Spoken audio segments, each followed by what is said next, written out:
Who fucking cares? Oh my word. Foul.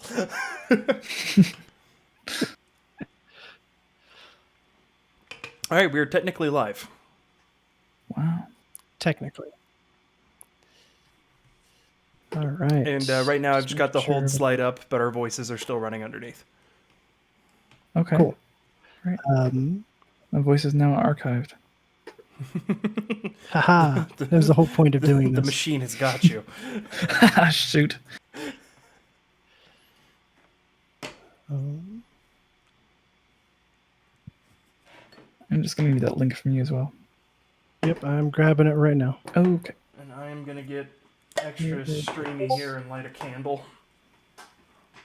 Ooh, fancy. All right. Yeah. Well, it's about that time, isn't it? Yeah, let me fire off.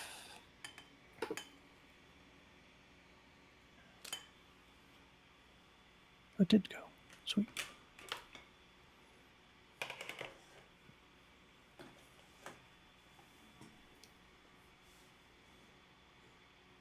Check. Well, do we want to just start going? I mean, I think it makes sense to wait a couple minutes, see if we get some people watching. We may not, but Right. Yeah, this is purely for archival reasons. it's usually how the live streams go. Honestly, though, yeah. Yep. Yeah, we did one like last year, and I don't think anyone ever. I think a couple people were in the stream, but nobody like really interacted too much. Mhm. So it was really just us doing it for record purposes. I am curious if chats will come through to the OBS screen here. I don't know. I'm not sure. Let's make sure I've they got have it in front of the, me. the video not cycling into the audio.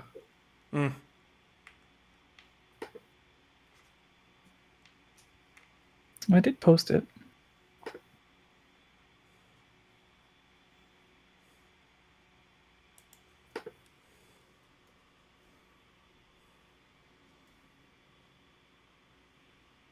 If you're in here, let us know. Hello, everyone, if you happen to be here. My counts indicate that no one is. Brian, Well, it says we have 3 watching. Here. That's 3 of us. it's probably us. Yeah, it's probably us. Oh, well, no, I just joined, so there's 4. So someone is here.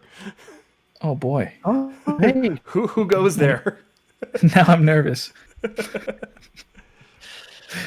Well, probably should just start sooner than later. Hey. Yeah, I think so. I mean, we have so much music to go through. Yeah, no kidding. That's great. Yeah. So cool. How about that? I'll do a kind of an intro, and then that point where we can just chop out up to that point. Like we can cut all this out. Sounds great. For that version. All right. Welcome our live stream on YouTube. We are going to be listening to Ghosts. Is it 5 and 6 that we're on now? Yep. Ghost 5 together. Ghost 6 Locusts. Yes. So I'm Tyler. This is Brian. He's my co-host. If you're not familiar with our show, Howdy. with us we have a special guest. One of hopefully a couple of guests. Jaylin, also known as Decoy Photon. Friend of the show. Sorry, Decoy, friend of the show, musician, other YouTuber, master of the Nin Discord. Oh wow, We're that's both big fans of. those titles. I don't so know. honored. I didn't ask beforehand, so I'm just making stuff up. Well, I'll take it. Just off the dome there. Well, I really appreciate you having me, though. It means a lot. Thanks for being here. Yeah, thank you. The Nintendo Discord has been a huge. It was great to have that community while we were doing our season with Nine Inch Nails, and so you for kind of inviting us into that. Great, it's a great place. Yeah, for sure. Yeah, good communities for sure.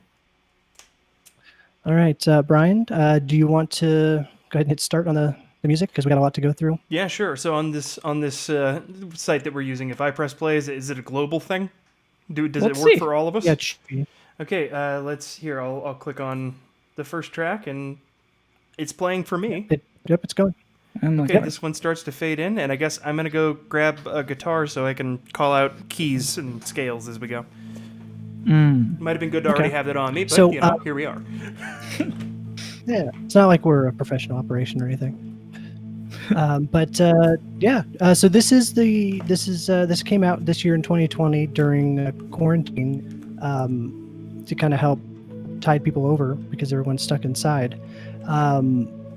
Do we know, like, was this written like during quarantine, like when quarantine started? Was Trent and Attic gonna get together and said, "Oh yeah, nobody can go outside. Let's just make a Ghosts," or was this something do we think was planned to come out sometime?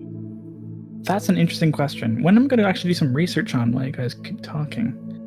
I'm going to find out the discography and the Nin Wiki and all that. Because I'd assume so. I assumed that it was written for quarantine. Part of my guess would be no, because they the had process of writing and producing an album is lengthy, and I think they had this ready, and then they were like, screw it, it's quarantine, let's put it out. I don't know, though. Yeah, I mean, so all the track names and stuff, those all feel to me like based on 2020 current times, coronavirus, quarantine stuff. But they could have just had them all pre-prepped with numbers, like the first sets of Ghosts, and then let's change it and be funny with the names and stuff. Right. But also, to be fair, most of the Nine Inch Nails title tracks, or the titles of the tracks rather, are pretty end of the world anyway.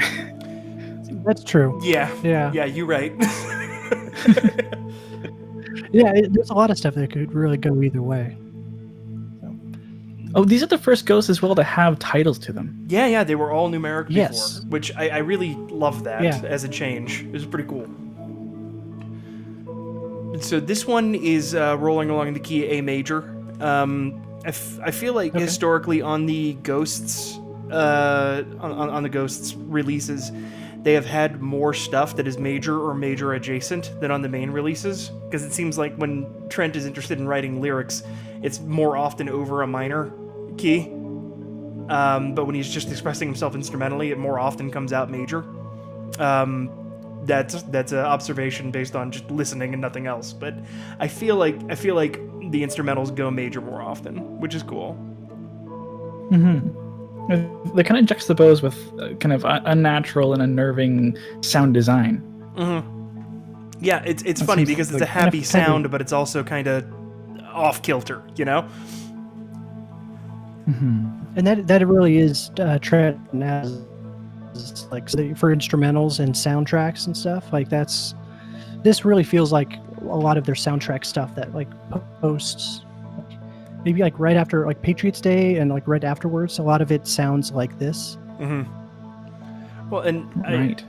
These have always been very, cinematic score type of releases. We were joking, if Tyler and I were better at improv, we would be pitching movie scenes to go with each of these, but I don't think we'll be able to hold that together for 2.5 hours. So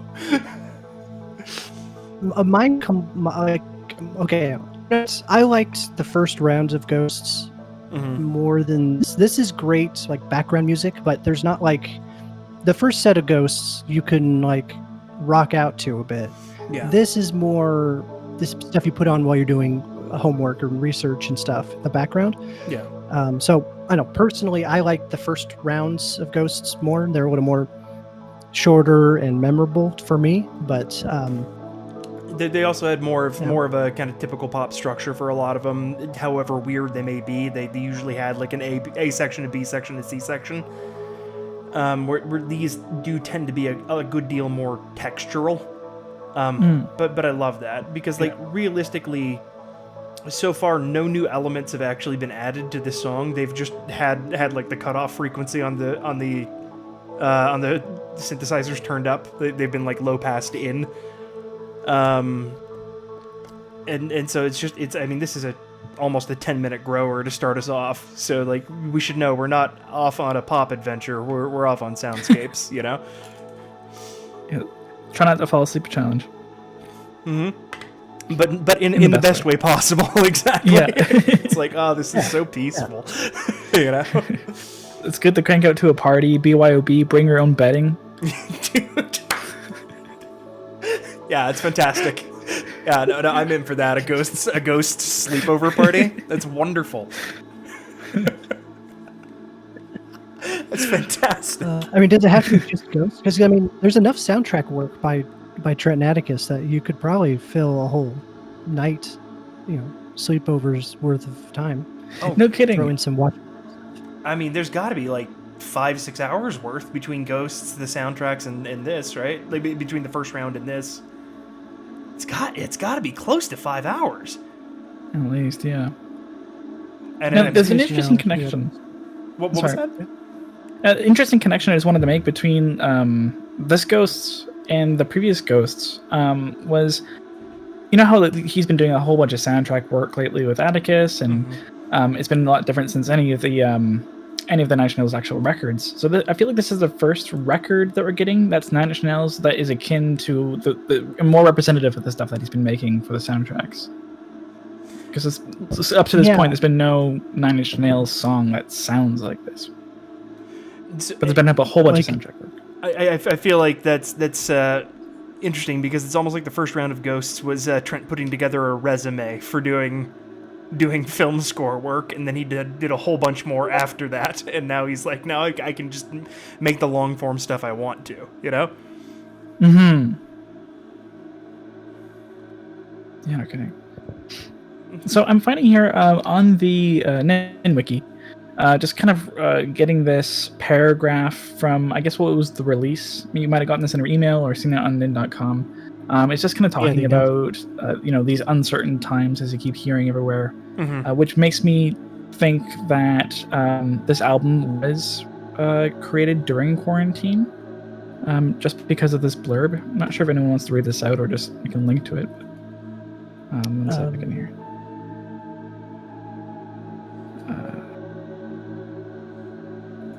Sorry. Yeah, this the Friends Weird Time Indeed. Sorry, Brian, real quick. Yeah. Our video isn't on the stream. Oh, yeah, that might help if I actually did that. Hello, everyone. Now you can see our faces. I forgot because I'm looking at the cameras in front of me. Greetings. That's why I didn't know. So the got announced with this is Friends Weird Time Indeed. As the news seems to turn more and more grim by the hour, we found ourselves what is that? Vacillating? Let me look Vacillating wildly. Yeah, it's vacillating. Okay. Vacillating between feeling like there may be hope and at times and to utter despair. Blah blah. I'll skip around a little bit because, but I don't know. I had the impression that this was written for quarantines versus we've been worked on, and maybe they like knew that they were going to make a Ghosts and just sped up the process once hit. Perhaps. Yeah, I mean, that would certainly make sense.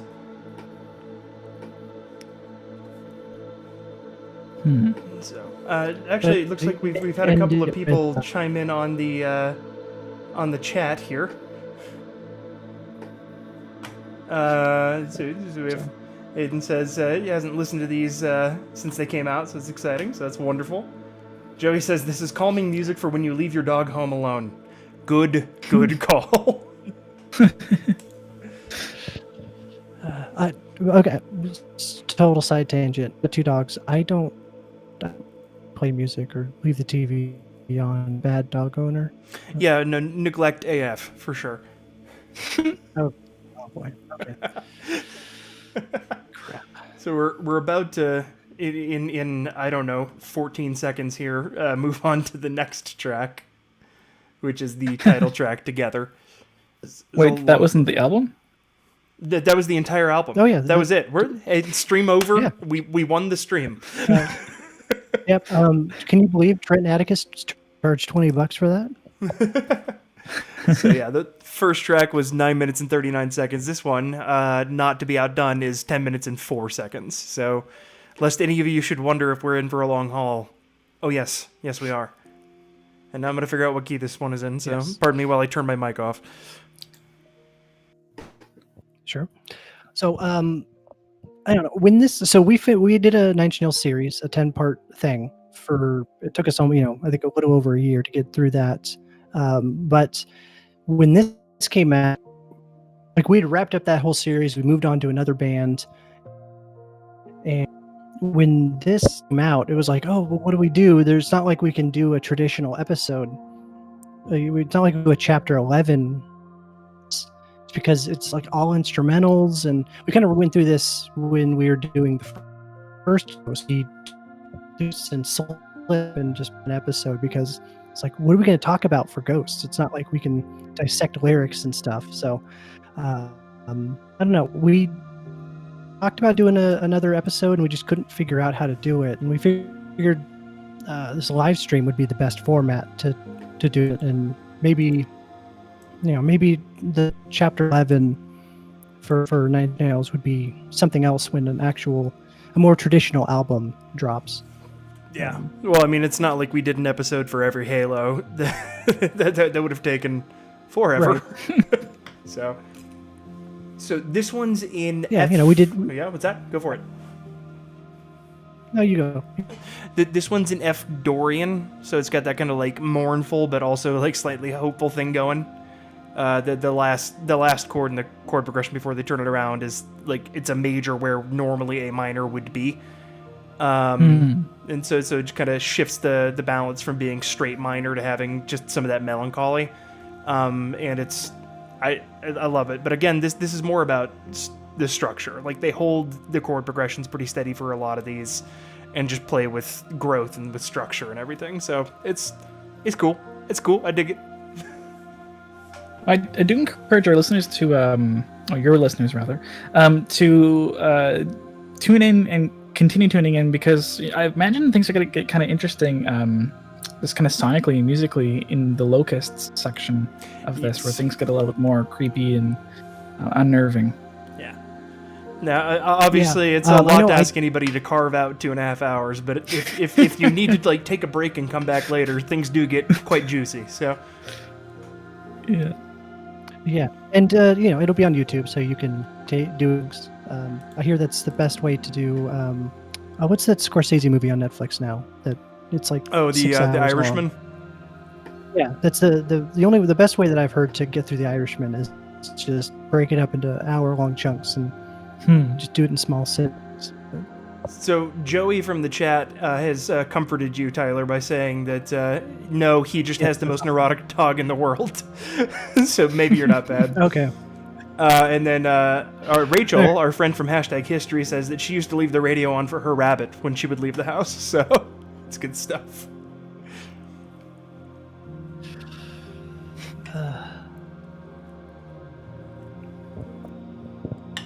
By the way, for anybody who's listening, if you enjoy podcasts about history and also getting turnt, check out #History. They are friends of the show as well. Rachel and Leah put on a really fun show.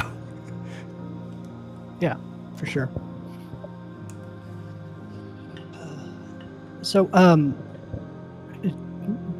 the Ninwiki, or not I'm going to mess that up. The Discord, they get together and they did a version of instrumental release of music that's done by the fans. I know there's several of them, but the most recent one was like based on Ghosts, where everybody took like a track and remixed it. Yeah, that's exactly right. Yeah, and that was a really fun process to hear everyone's unique interpretations of these Nin songs that are already unique songs, and created some a vast variety of soundscapes. I think there's a band SoundCloud link band. You know what? I think you just have to come in, join the Discord, and let's ask for a link. Direct people out to do that. Yeah, I really enjoyed that. I mean, I've enjoyed I think since I've been part of the Discord, there's been like 2 or 3 before this most recent one, and I've enjoyed them, but the newest one, artwork for it and everything. The only thing I'm really sad about is that there's no, like, that's something. Oh man, I want like a physical release. I want, because there's an art book inside there. Yeah. There's all kinds of really cool stuff in there, and it's all, you can download it and it's free.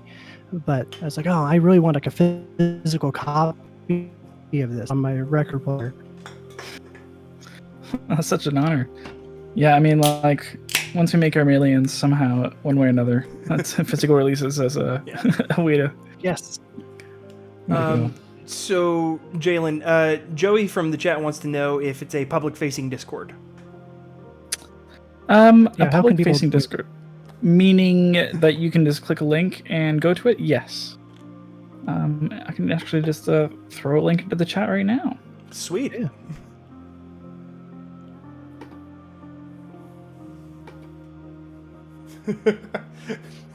And Rachel, I just saw your response.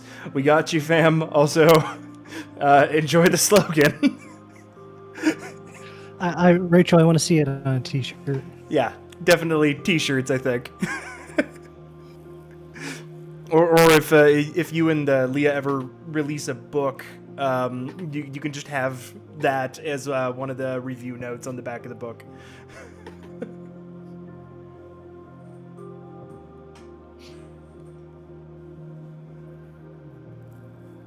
So at this point, it's doing some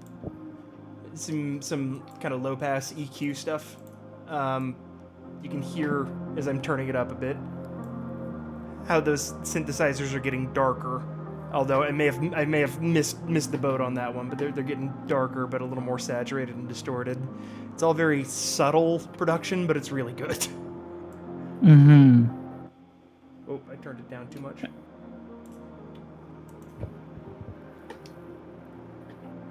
I definitely want to do an episode on my channel about the this production of this album, and mixing that with the production of Nine Inch Nails music in the kind of the cinematic form through the soundtracks, because there's something very distinctive about those sounds. It'd be interesting to kind of look at that. I would watch the ever loving shit out of that. By the way, so you are starting or have started a YouTube channel? Yeah, have started. So while we got a minute, do you want to tell the folks? By all means, yeah. So I have this channel called Photon Videos, and what I do is I take suggestions from whoever or myself, and I look at a specific synthesizer sound, and I kind of dissect like what makes the synthesizer sound, what kind of effects are on it, what waveforms, what kind of modulations to recreate that sound. I don't try to go for precision, but more so just the essence of that. And I think it's kind of a really fun just kind of study of a bunch of different sounds and music, and learning how to use your ears. Nice. A lot of fun. So for people who have listened to our podcast, it sounds like Decoy does a lot of what I do for like guitar work, but getting into that level of detail with synth, which is great because I'm not a synthesizer player by trade. So that might be some very fun stuff to check out. So they may cover some stuff that was outside of my like ability to cover during the run of the show. So that might actually be pretty cool for you all to check out. So Photon Videos on YouTube? Yep, correct. Awesome. The SEO should be good, so you should be able to find it pretty easily. Sweet. Awesome. we may need to pick your brain about SEO after the show at some point. Sure. Synthesizers and SEO. We'll figure it out. And Rachel, we'll talk about royalties offline. We'll figure this out. I'll have my people talk to you. It's one penny per shirt. That's it. 1 penny. Sorry, Tyler, I shot you in the foot. Man. And it looks like we are having a couple occasional pulses on the video, but yeah, what can you do? I'll try to stand still. No. It's like OBS is dropping the key every once in a while. It's whatever. Sure. But we are moving on to track number Trace. Which is 3 in Yes, numero tres. Out in the open. Yeah. Now it's time to figure out what key this one's in. We're on the fourth and fifth chords Tough here. song. It's only 5 minutes long. Lame.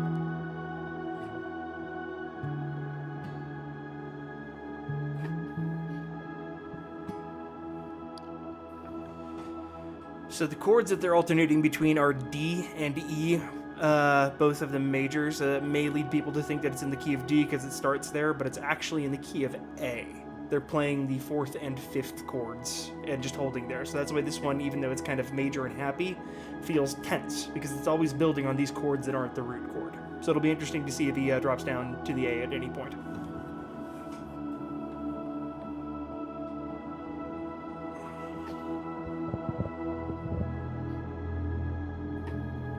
Interesting. So I may be proven wrong here, because now they're droning on an E, even as they're alternating between the D and the E. So it could be an E mixolydian, which is technically the same scale as A, but just focusing on E instead of A.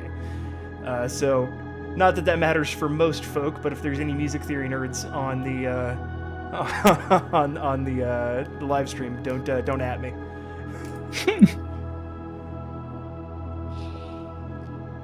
I mean, that is one thing that since doing this, we haven't gotten all criticism for like mistakes of like, oh, you jerk, that's the wrong key, you fool. Dude, everybody's been really good about that. If that ever happened, I would be about so happy.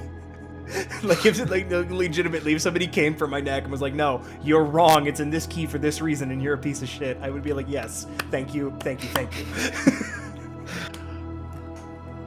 Well, I mean, not to toot our own horn. We've, as far as I know, we've only gotten one like bad review that I've seen, and it was when we posted a Tool episode on the Tool subreddit. Yeah. And somebody was like, "Oh, it's being an uninformative." It was one of the comments. It was literally a 3-word review. It made me I'm so not happy. surprised. Like it was a horrible thing to say to someone, and I was so happy to have heard it. Like, Yeah, no, seriously. I don't know why. It just made me chuckle. I was like, "Yay, we finally have a hater! Yay, we made it!" Still want to put that on a T-shirt. There's our publisher's notes. Boring and uninformative.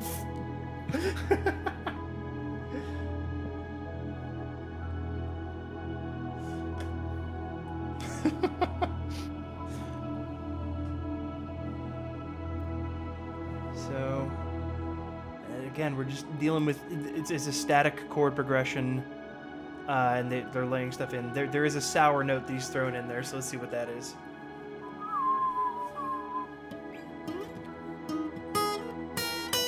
So it's a B flat, and they're in the key of E. So they're throwing in, God, what is that called? Super Lydian or something like that. So basically, they're playing a major scale, but the 7th note is flat, and then the 4th note is sharp, but only as an accidental here. So like it's a weird thing. If you play an E chord, I'm not sure if that comes through, and then you throw this note in it. It's that whole like Jimi Hendrix beginning of Purple Haze. It's the tritone, but it's in a major context instead of a minor context, so it gives it this sort of mystical, destabilized vibe rather than getting super nasty, right? Yeah, it's a cool deal. And now we have a fake out ending, I think. Just holding on an E. The track is going. Well, there's a minute left, but we're just holding on this E drone right now, and the anticipation is killing me. They're filtering it out. I haven't listened to these since. Sorry, what was that? Ray from Hashtag History said that they were told in a review that they are obnoxious, and Rachel, that's because you are obnoxious, but in the good way. In the best possible way. God damn it, I love your show. Yeah. That sounds like the kind of show I'd like to see. Yeah, no, it's good stuff. No, it's a really fun podcast. It's really fun. Yeah. It's been my primary driving podcast during the limited time I have to drive during the quarantine.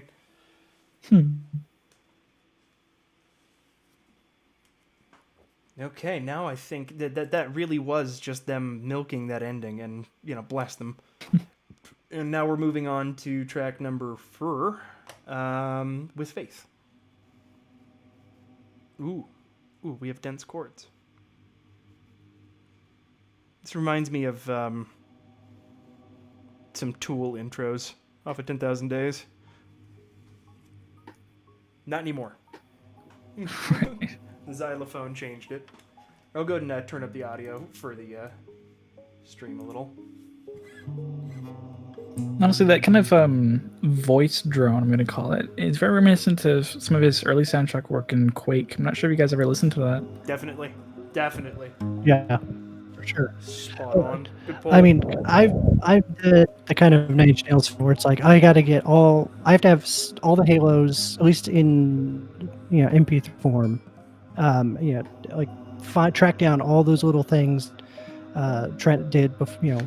It's like during Nine Inch Nails, but he did the Quake soundtrack or Lost Highway soundtrack, all that stuff. You got to track down all those little fun songs. It's a collector's dream band, that's for sure. The really nice thing is that the Halo system that Trent implemented early, right from the beginning of here's the first thing that Nine Inch Nails ever released, and all the way through with minor exception for I think it was capital G was a weird one, but it keeps it very simple to know if you have everything and kind of where you can see where your gaps are. It's really, really nice. It's designed well it's really cool that they had the foresight to kind of like set up that Halo system. That being said, though, I think CD Punk has a really great video about Nine Inch Nails discographies, the Halos rather, and just how broken it is. I think that's a really fun watch if you haven't seen that. Definitely. I have to check that out. Because I know, for capital G, the label tried to put out a single without Trent reading it, kind of a thing. Like he's like, oh no, we'll make it a Halo, 20 whatever, where they were, and and then in the chat they're saying the further down the spiral, and the downward spiral, there's some mix-ups there. Right. Oh. That's right. Yeah. The further down the spiral is 10. Further down the spiral international is 10 V2.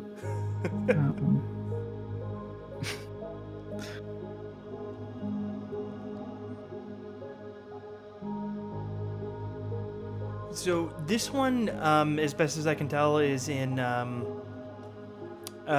a A flat Mixolydian, G sharp Mixolydian. Call it whichever you want. I'd call it A flat personally. And it's it's mostly major, but there's some darkness to it. But that voice drone almost seems like it's right in between the minor note and the major note.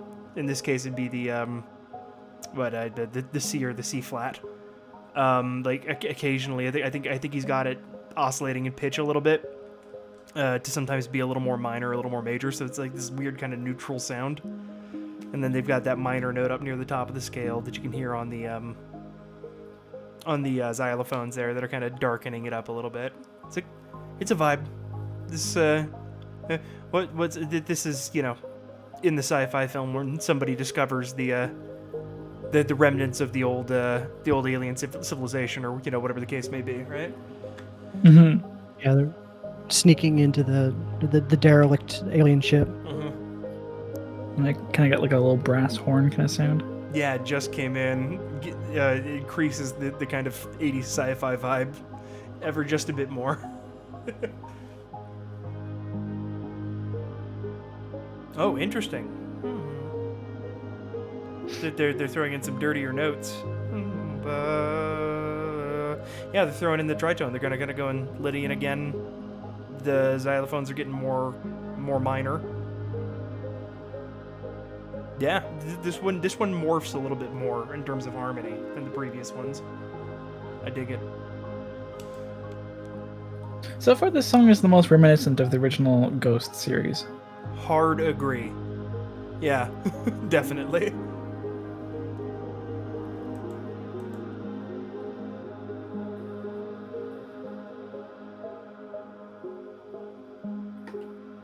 Brian, you're getting some compliments in the chat for doing this by ear. Oh, You're now. That's Joey. It's rooted in shame. I was really, really bad at reading pitch on sheet music when I was a kid, so I had to learn to do it by ear. I eventually did learn to read sheet music when I was teaching music lessons for a while, but it was out of necessity. It wasn't. I wasn't like born with some gift. It was a workaround at best. Also, I love the comment of that these are my wife framed me for murder jams. That is chef's kiss. Great job, man. I mean, have you seen the movie Cardwell? I mean, scored by Trent Reznor and Atticus Ross. Yeah, it's in this vein. Joey's previous comment to talking about the downward spiral and how thinking further downward spiral was the downward spiral. Yeah. It brings up an interesting conversation topic of what do you guys think of bands that release a whole album that's just kind of, I don't know what you would call it, throwaway songs, but kind of experimental whatevers that aren't really official-ish. It's kind of a weird gray zone. Well, it's for me, it's kind of a weird one because like you have to have some faith in your fan base to do something like that. A new player has entered the chat. Yes, so I just added Eric. Hey there. Eric, how's it going? How's it going? So I think introductions are in order. Yeah. Yeah, let's do it. So, yeah, Eric, you're from the Pod Like a Whole podcast. We both did Nine Inch Nails series right around the same time. So we're kind of podcast neighbors almost. Yeah, I do remember. Sure did. I remember that possibly you Eric, on Reddit referring to us once as your neighbors across the street in a comment, and I was like, that is wonderful. I think it was Steve. Steve found out about you guys first, and we were going to reach out and make sure you were okay with us doing the exact same thing you were doing.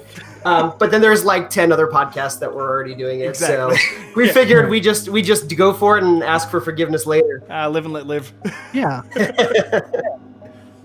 and I listened to whatever episodes were out at that, and I was like, oh, okay. It's not like they're stealing it's not like we have this unique idea of a podcast about a band and we talk about the music. So, and you guys were kind of doing your own thing and we were doing our own thing. So I was like, oh yeah, it's great. It's a fun, it's a big world and we can all do our thing. It's a family. Yeah. And it's true. I mean, they're definitely two different flavors of the same thing, What you guys bring to music theory and song structure, I guess we make up for 2.5 hours of blathering on about nostalgia. So nostalgia's important. Don't knock it. It is. Yeah, it is. For sure. But I'm excited. I've been long hoping we could do a little Crisis of Infinite Nine Inch Nails podcast, and here we are. So very nice. Good Who poll. else can we invite? Oh. Well, yeah. So season 1 was Nine Inch Nails. Season 2 is Bowie, which we just wrapped up. Yeah, you guys just finished that. Yeah, we were doing something crazy for Bowie. We rolled a dice and randomly picked an album, and all 28 albums, and we just finished Heroes. So yeah, Heroes is done, and we just got like one more little wrap up, and that season is over. So nice. Yes. Nice. Yeah. I know Brian and we had talked about like, okay, what's season 2, and it was like, oh, Bowie would be a great stepping off point from Nine Inch Nails because Bowie were friendly, but it was just like, yeah, but then there's so many albums, so we were so we were like, yeah, maybe we can do like a one-off or something, cover one of the albums and then move on. But you guys went all the way, like just dove in. So there's an episode of Ren and Stimpy where it's like Space Madness, and that was us trying to get through those 2 Tin Machine albums. Like at some point, all of the discography really took its toll. but there's some beautiful stuff in there. Oh yeah, for sure. Bowie is such a crazy. There's a lot there, and there's a lot of really good stuff peppered throughout all those albums. I feel like I got a little rock and roll music history just by doing that. So, which is something I generally need. So, hey, what song are you on so I can keep up here? So we just got to a part, or actually we might be able to just send you the link. Yeah, I sent you the link in the D. There's a link there. Oh, yeah, If you yeah, go yeah. there, There we go. it'll follow along. But yeah, we just moved on to Apart. Oh, nice. Nice. So we're still on together? Yeah. Wrapping up together? Yes, we're halfway through coming together. into the home Or stretch. track-wise. Nice. Trying to figure out what's happening here. And then Eric, I don't know if you've met Jaylin or Decoy Photon. No, I don't believe we've had the honor. Hey there, Jay. How Hi. you doing? Good. It's really interesting. We kind of represent 3 different podcasts here now too, because I did some work for Underneath It All. I'm not sure. Oh if you're familiar yeah, with that. yeah. I actually spoke with some of your castmates on the various Nine Inch Nails chat boards here and there. So I can't remember who I talked to, but yeah, for your show is awesome. Also, Yeah, it's really great to just kind of have this full kind of representation of we're all fans and we like talking. yeah, definitely. Yeah, this is fun. Especially now when we're all supposed to be stuck at home and not talking to new people or going to work and stuff. You get a little stir crazy. So it's really nice to have this.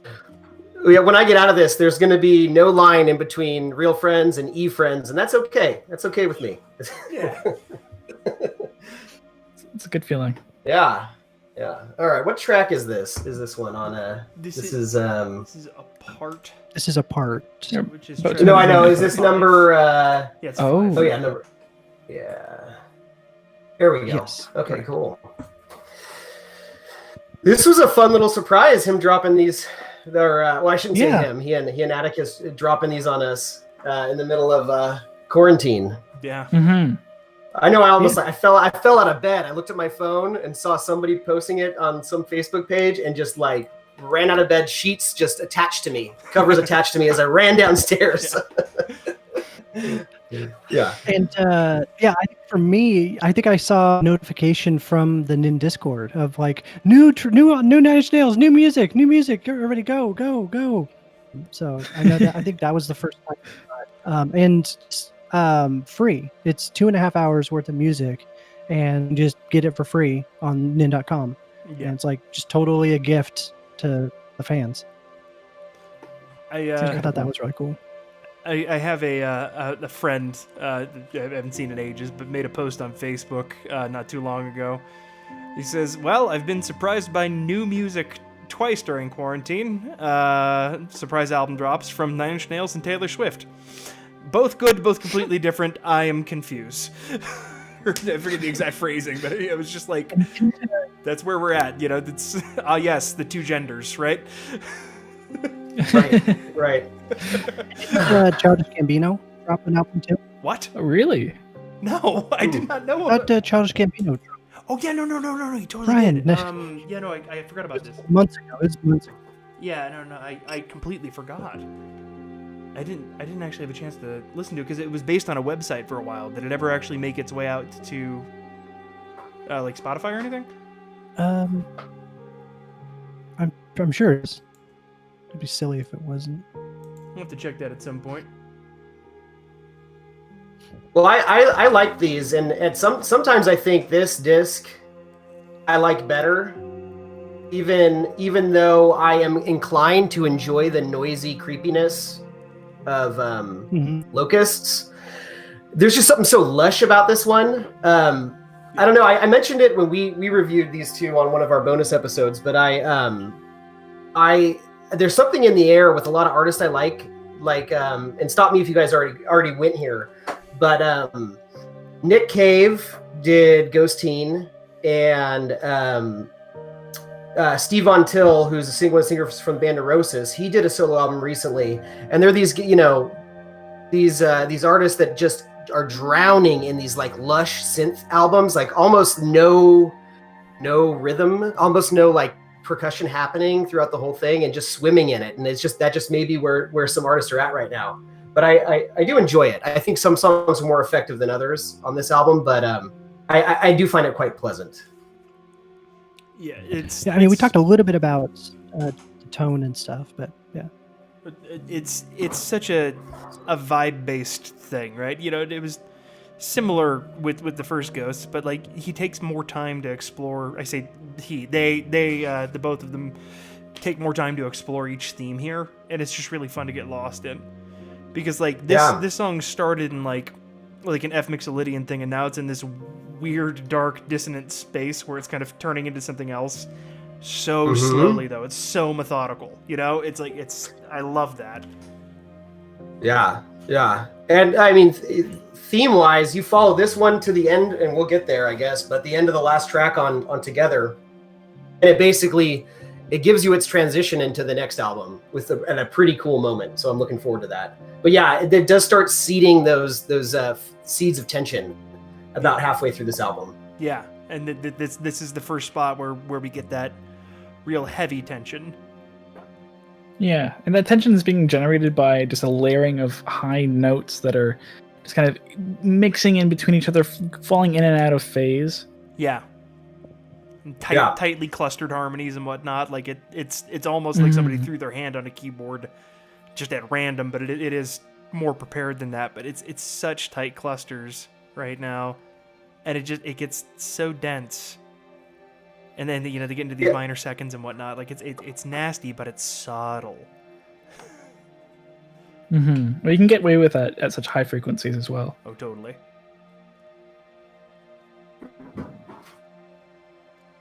Yeah, so I'm full disclosure, I'm still working my way through your 9 Inch Nails season. I'll get an episode in here and there, and I'll throw another one on and take a couple weeks off. But I know that feel, man.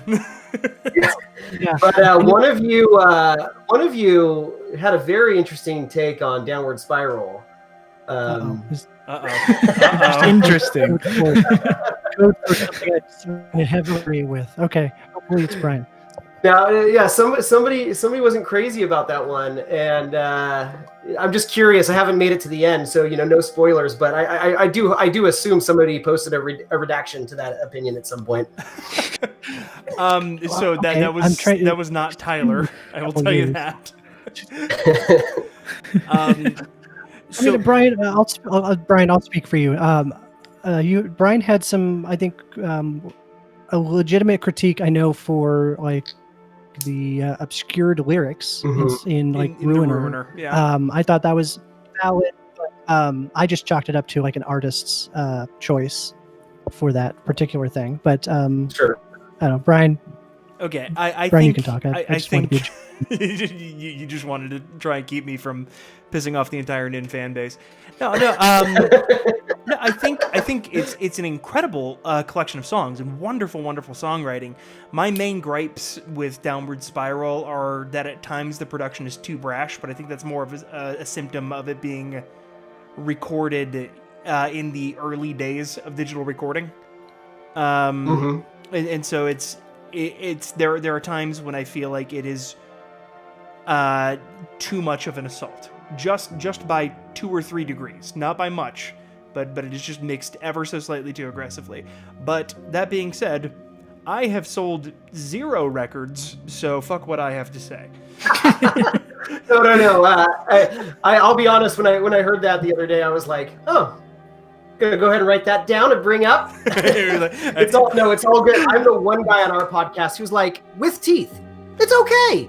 There's 3 amazing songs on With Teeth. The rest of it's too clean cut. It's too clean cut, and that's fair. That's totally fair. And it's just I guess just a matter of opinion.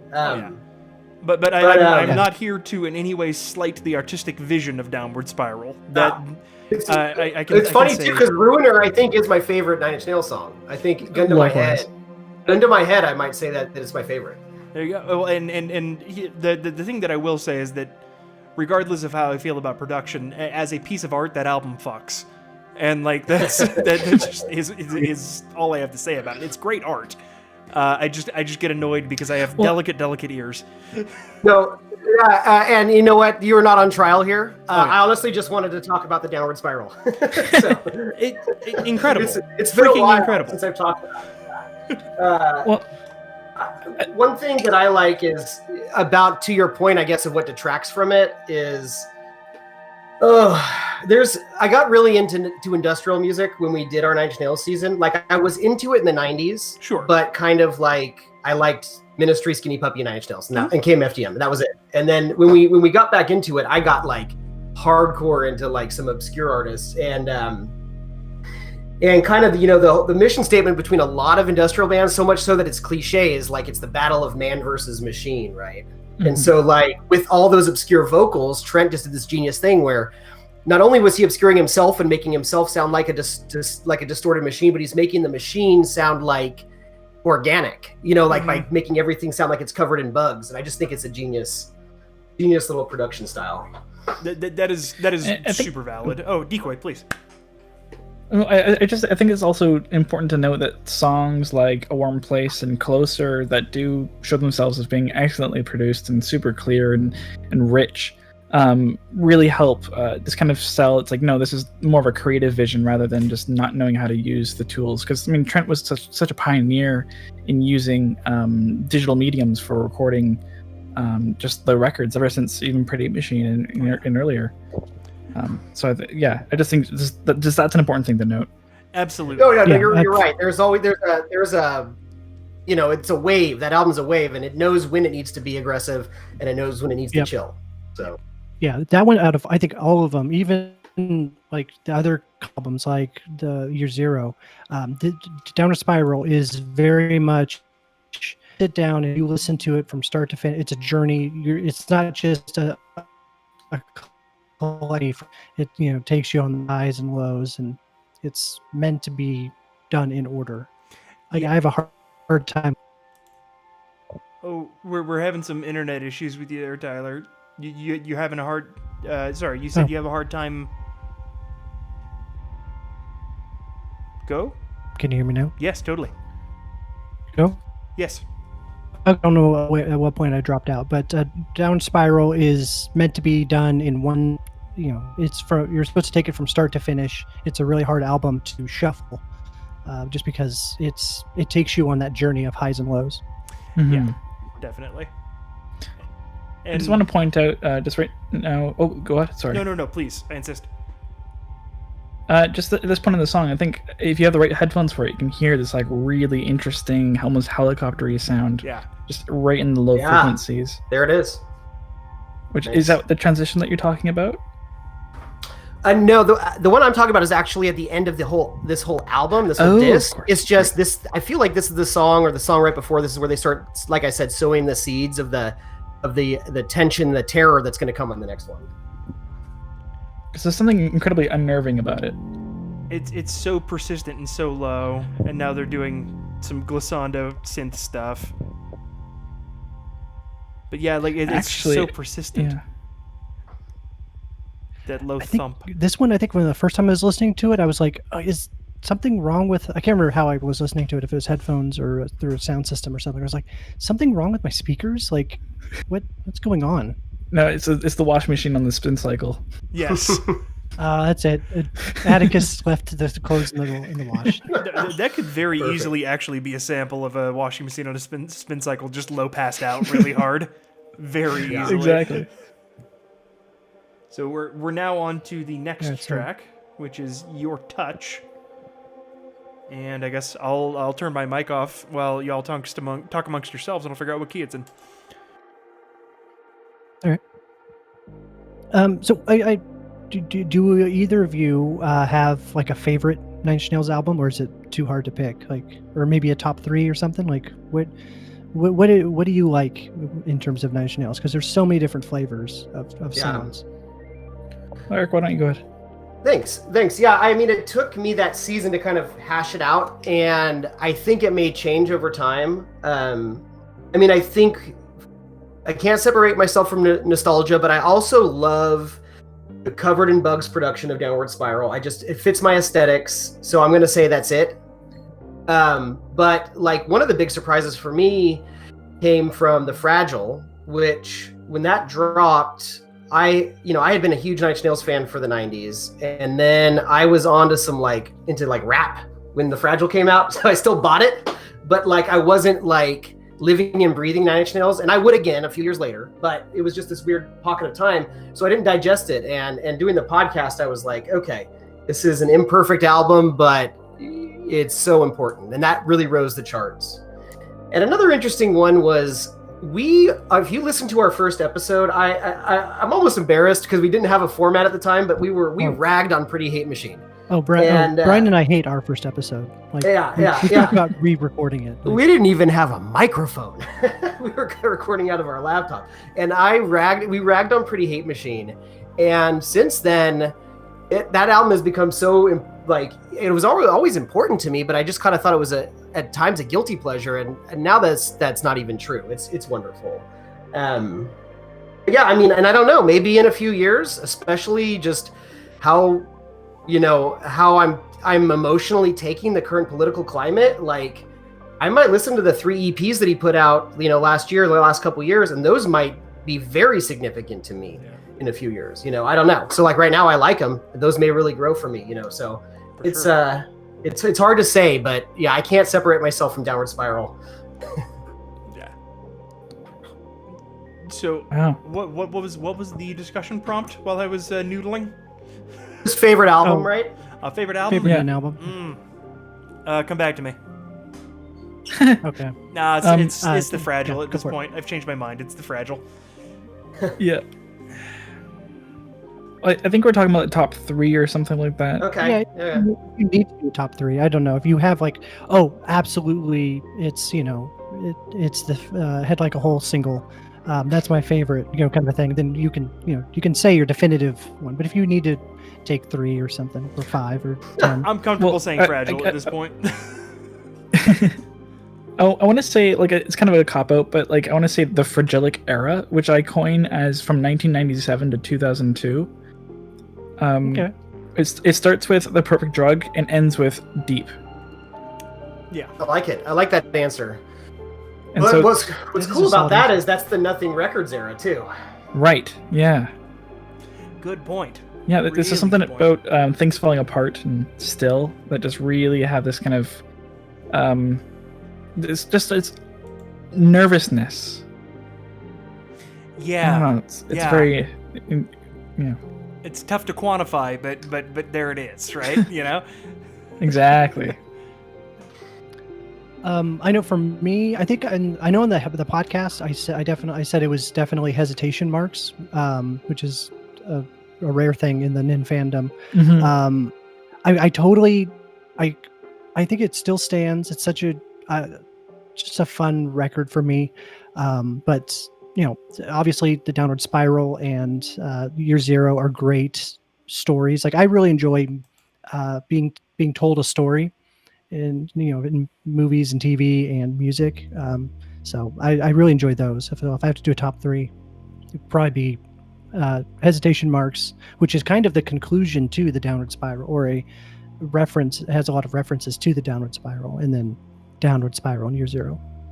I know we're bouncing around a little bit here, but I just want to chime in on your Year Zero comment there, because that one also took, like, I remember listening to when it came out. I was like definitely back into them at that time, and I really liked it, but I didn't get caught up in the story or anything until we did the podcast, and it really is quite an achievement, and I do like that one a lot. I think sonically that's probably their most limited album as far as what, like, the library of sounds that he's using is maybe its most limited, but it's still fun. I mean, it's just like a chopped and screwed sample fest. It's kind of fun. Yeah.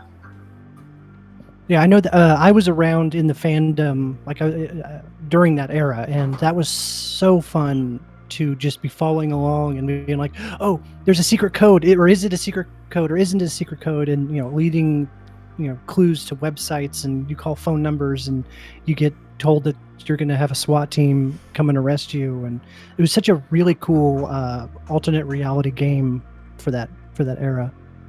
So much fun. So I do want to go ahead and cut in real quick, talk about the fact that we are on a new song now. Brian, come on. I mean, it's a listening party ostensibly. That's why we're here. That's why we're here. Okay, fine. All right, whatever. So this one's Hope We Can Again. So the previous one, Your Touch, was also in an F mixolydian, similar to the one before. This one appears to actually just be in B flat major, just regular major. This is one of the more hopeful sounding tracks on there, but it does have some of these kind of darker textures that work their way in. The seeds of discord, so to speak. Not the chat service, but the progression here, especially in the bass line, would you say that's pretty reminiscent of something that you could hear in a pop song? Oh, easy. Yeah, no, it's a 4-1-5-6. Or sometimes he just holds on the 5, but yeah, no, it's a E flat, B flat, F, G minor, and then sometimes he doesn't go to the G minor. So that's using the 4 chords you're likely to hear in a pop song are the first, 4th, 5th, and 6th chords in a key. So like this is totally a pop progression, but they're making it weird on purpose, which is my favorite Trentism. It's like, hey, this is familiar, but also fuck you, right? Yeah. One thing I could be wrong here. I think I hear what he does this often on his instrumental tracks. Is he'll hold a note, he'll sing a note, hold it, and then run that thing through one of his his synths and stretch it out, and it just kind of sounds like a backing synthetic choral, but it's him, and I feel like I hear that right here. Yeah, it's on that pitch. Yeah, you got it. So what was that? That's gonna be this.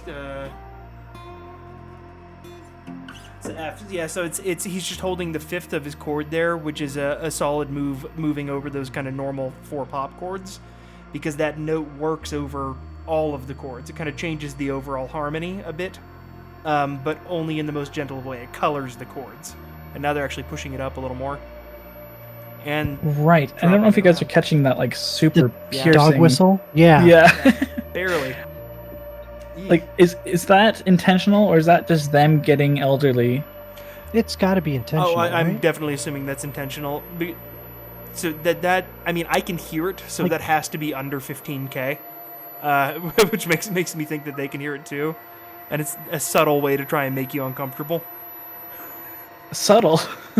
Well, I mean, it depends on how bad your hearing is, how much deterioration you have experienced, I guess. Yeah, no, that's not subtle at all. That's rough. Yeah. I forgot about this.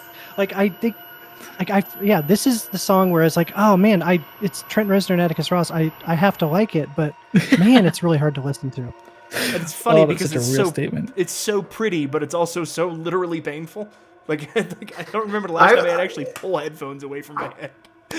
This kind of brings me to something about their recent music that I want to say. Not so much their score work, not like Watchmen or anything, sure. But like Bad Witch, specifically. Those I like that album a lot. That it does get some. I see some negative comments like on various message boards about their new stuff, and I mean I get it. You're not like necessarily banging God Break Down the Door like you would Head Like a Hole. I mean I understand that.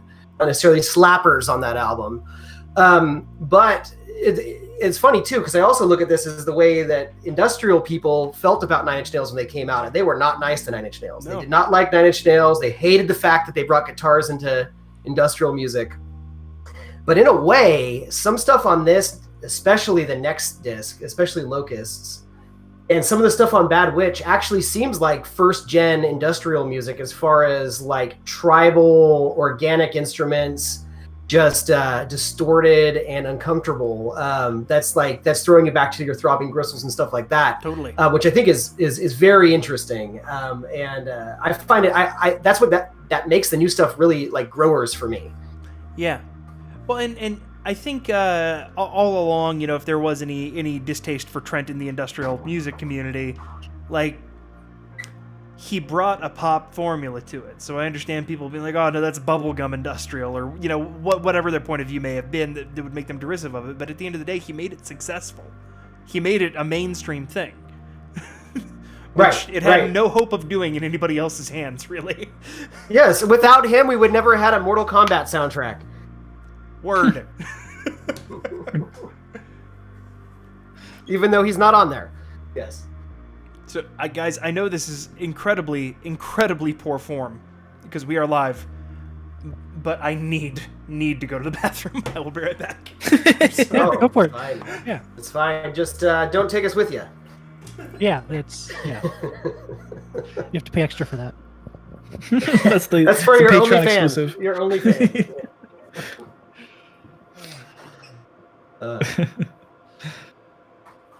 We're getting close to the end here. Mm-hmm. Hope we can again.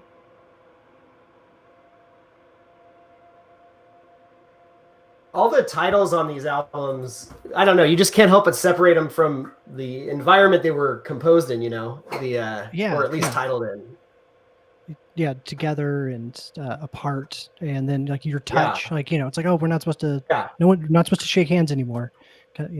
Yeah. Especially in the second one, there's a lot of those I thought were really. Yeah.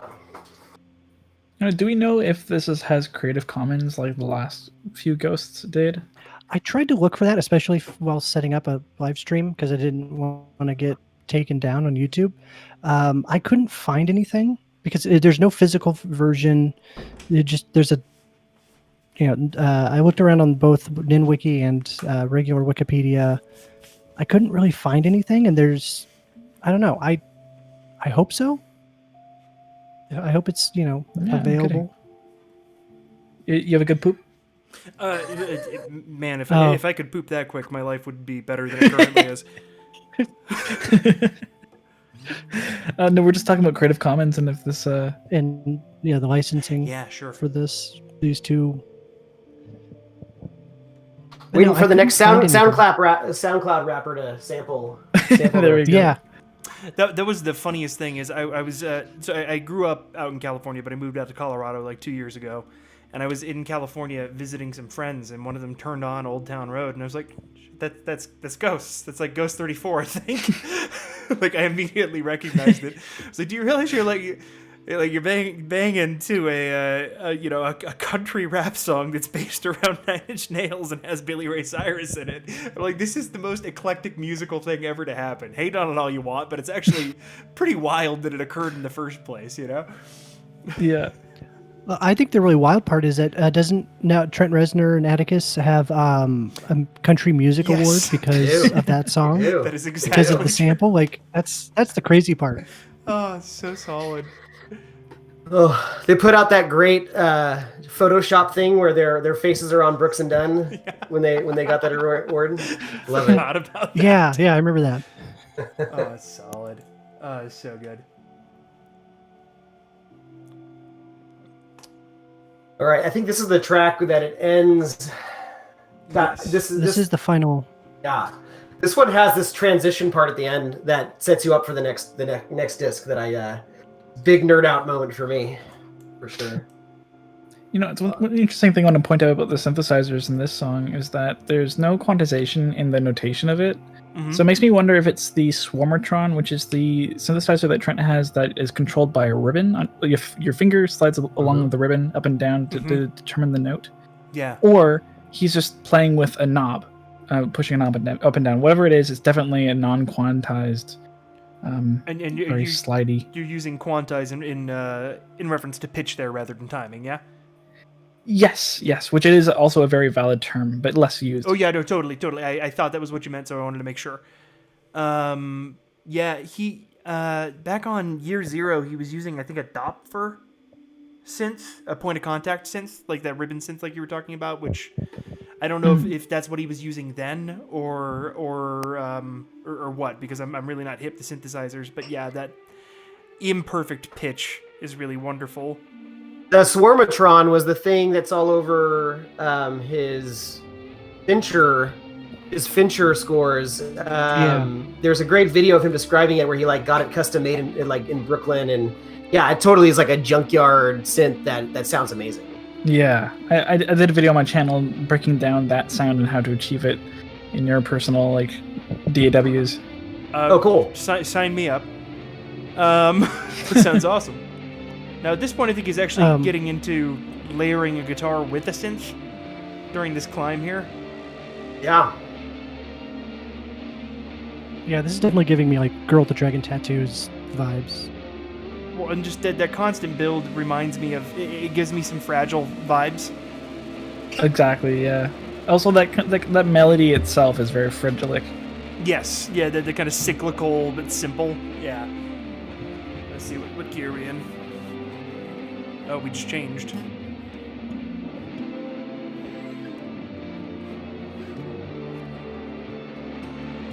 So we're in D minor, but he went. Nope. Yeah, this is the transition part right here. The first hint of drums on this, and the only 2 occasions that drums show up on either disc. I love it. What time signature is that? This is still in 4/4. It's There's just one. think, bum, yeah, 1, 2, 3, 4, 1, 2, 3, 4. He's just ignoring the normal backbeat. I just realized as I'm counting for you, your audio is probably not synced, so it sounds like I'm counting to nothing. But yeah, no, it's 4/4. I trusted you for the audience sake. But yeah, no, it's similar to me to like I remember the first time I listened to The Pot by Tool, and I was like, this can't be in 4/4, and then I actually sat out and counted it, and I was like, wait, son of a bitch, this is 4/4. These heavy syncopations make it weirder and more interesting, even though it's still able to be accessed by the listener. You can still bob to it, which is slick. It's a good trend. I wanted to thank you guys for breaking down the time signature on March of the Pigs, because I always knew it was crazy, but I never could describe why it was crazy. I just knew it was all over the place. Yeah. You guys did a great job today. If I'm honest with you, I don't even remember what the count was, because it went all over. I think it was 4 signatures in one chorus, if I remember. Yes. Yeah. It was 3 4/4s and 1 7/8. That's right. Yeah. So, yeah, that's right. Wow. Now you guys got to get. You're not a real Nin fan until you can predict the reptile drop by the little bleep bloops. Yeah. That's sort of the Nin version of being able to hit that last smoke weed every day. Exactly. Yeah. That's awesome. It always throws me off. I'll start singing along and nope, not the right time. But yeah, this is the part, once the drums kick in, the rest of the song kind of decays. The whole thing kind of... Yeah, it starts to fall apart very quickly. It kind of turns into what the next disc will be like. And I'm just a sucker for a good thematic transition song. Yes. So I appreciate that. Oh, it's almost like the bomb got dropped, you know? Right. Not to be too dark. Not to get too real here, but... Right.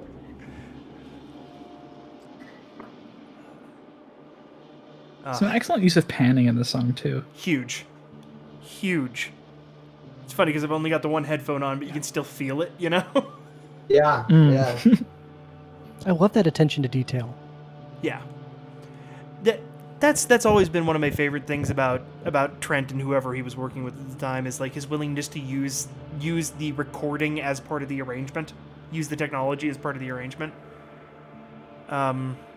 Just because it's such a next level maneuver to be like, hey, like I have these pieces, but we can make them come to life through EQ, through panning, through these simple things that people often neglect as producers. It's so good. I think there's something that he does so often, but it's so thematic, so just poignant, which is like through the noise, a piano piece. Yep. There's something so, I don't know, Trent about it. I mean, if we're going with the bomb drop metaphor, it's the birds whistling after the nuke drops, right? It's the nature coming back through the destruction. Mm-hmm. I was talking to someone else about this recently. Is just the fact that the piano, we understand the piano. Like we hear it and we're like, oh, I know exactly what that looks like, what that sounds like. But when you mix that with everything else, it's like the one thing that you can grasp onto. Mm-hmm. Yeah. My father, when he was listening to Nine Inch Nails, he said that the way he likes to think of it is that Trent drags you through hell, but holds your hand through it. That's awesome. A good way to put it. So perfect. It's awesome. So perfect. Oh man. But yeah, there is something with the whole, like, all these unfamiliar sounds. Like, although this whole song, there was the one part with the we pointed out the guitars and the drums, but for the most part of the song, I'm not a musician, but I can't pick out what any of those instruments were. And then when we get to this calm part where it's like the piano, it's like, oh yes, familiar, something familiar. I know you. Like, it kind of reassures you. It's really a cool way to do it. Mm-hmm. It's like seeing a face finally after not seeing one for a while. Yep. Wow, that was a timely simile. It was Incredibly timely. A lot of us aren't seeing a lot of faces right now. Yeah, too.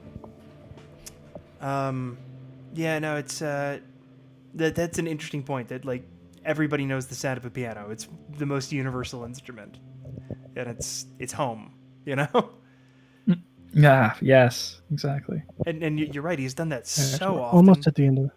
Oh yeah. Here, I'll shut up because we have like 15 seconds, and then we are going to hell, kinda.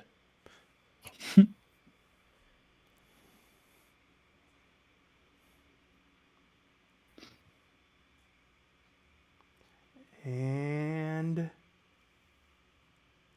do I have to press play? No. Nope, it's going. It's not playing for me. Uh I oh. have a it's playing. concern. I hear it. It's not going through on the stream. hold There we go. Okay, I'm What? 11 seconds in. Oh. Okay, good Oh, enough. we're good now. enough. Nice. Okay. Oh, okay. I remember this one. What a seamless Curved transition. clock. Cursed clock. The cursed clock. It's such like a Yes. kind of like teams up with a later track. Like what is it like? You know, the worst night or something. Like when you can't sleep, and it's just like the clock is just a reminder of the minutes you're burning away, and you're going to be feeling it the next Mhm. day. Right. I mean, and the way this is produced as well, there's very little low end, which kind of gives it this almost piercing tone instead of a warmth. It's very cold. Yeah. This song I think piano could fit on stabbing. the Watchmen stuff. I think this song could fit on there.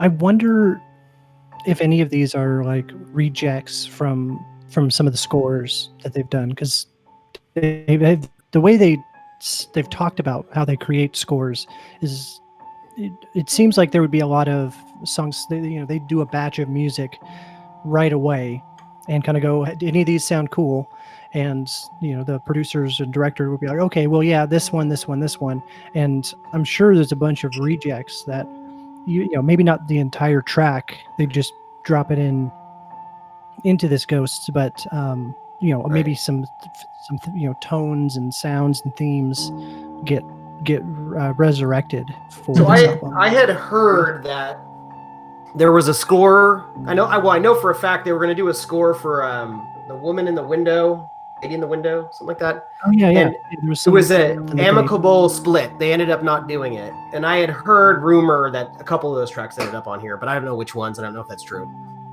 I wouldn't be surprised, and the only people who would know that would be Trent and Atticus themselves. They Mhm. haven't Right. said anything. But when interesting, another production note I want to say here, that main lead weird warbling synth right now, it's being achieved with two oscillators. Have you ever tried like with a friend just like trying to sing the exact same note, and then all of a sudden you get these kind of like weird kind of wobbles? Yeah. I think it's exactly what's happening right now between two very, very similarly tuned oscillators, and then just playing with pushing them in and out of tune. Yeah, it's the audible phenomenon is known as beating. Some people call it heterodyne, but that's more about radio signals. But yeah, like that kind of rhythmic sound that gets introduced to it is based on the ratio of the frequencies of the two pitches. It's so wild. Like when you pull onto the freeway and two of your windows are about halfway down on your car and you forget to roll them up. Yes. Exactly, yeah. Totally. So this is a weird one because it's not really properly in a key because it's straddling two. It starts off kind of an F minor, as F sharp minor, and then it goes to like an F major and walks down through. So it's almost like a whole tone scale thing, but they're also kind of he's screwing around with it. If I had to I feel like call this it is a key, weird I'd one. say Oh. F sharp minor, but it's F sharp minor plus and then some, you know. F sharp minor and knuckles. Yes. Nice.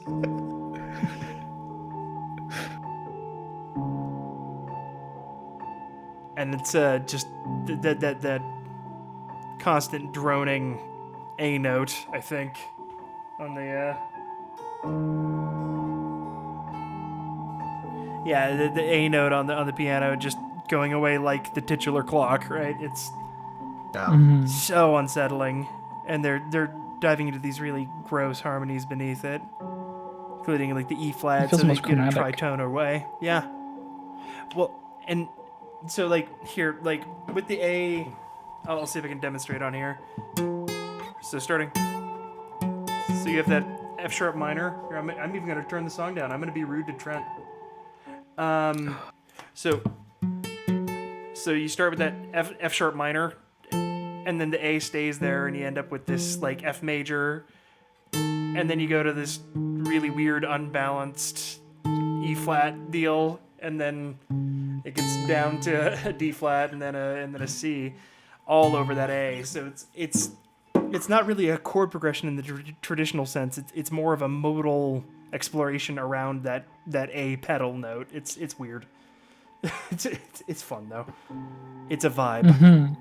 It would have been really funny if you turned down the music and then Rick rolled us right there. Oh God, That would be hilarious. Yeah. Brian, Wouldn't be. he called our joke for the end of the show. Crap. This last song was going to be Never Gonna Give You Up. Oh wow. they turn that up, and you actually feel that difference in pitches against your ear. It's your math. It's your ear doing the math between the two pitches that makes that phenomenon. It's so weird. I love it. I think that's why I like a lot of industrial music, and I'm not going to lie and say I'm a big fan of a lot of first generation stuff because it is a lot of its noise, and I do like stuff that has the melody and kind of more, I mean, like Skinny Puppy is perfect. They have hooks, they have choruses, they have verses, and they have a lot of noise too on top of it. Like that's perfect for me because you gotta deal with the noise to like appreciate the melody. I don't know if that makes sense. So like I always covers the stuff in plenty of visceral grating sound. And it's funny because like that is like just such a violent audible phenomenon, but they have it like low passed out, so like the most piercing parts of those oscillators aren't coming through. Maybe they just have the cutoff frequency turned down on them, but like they could be so much more painful to listen to, and instead you have this very enveloping texture, and it's so well implemented. One of the episodes I listened to of yours recently, you explained the difference between high pass and low pass, and I was like, oh shit, I'm gonna use that. And next time I whip out my music recording, I was like, I never knew what did that. Yep. Fantastic. Happy to help. Oh yeah. I think I had like a Katy Perry reference that was in the downward spiral. Yeah. That's right. Oh man, wow. And then we just go crashing into the next track around every corner. And this is, again, it's something resembling a key. I love this. This is, so like this threw me back to, right when we first started our season was right when they dropped their Halloween song. They remade John Carpenter's Halloween, and you could tell this song feels like a John Carpenter joint. They're definitely fans. Yes, for sure.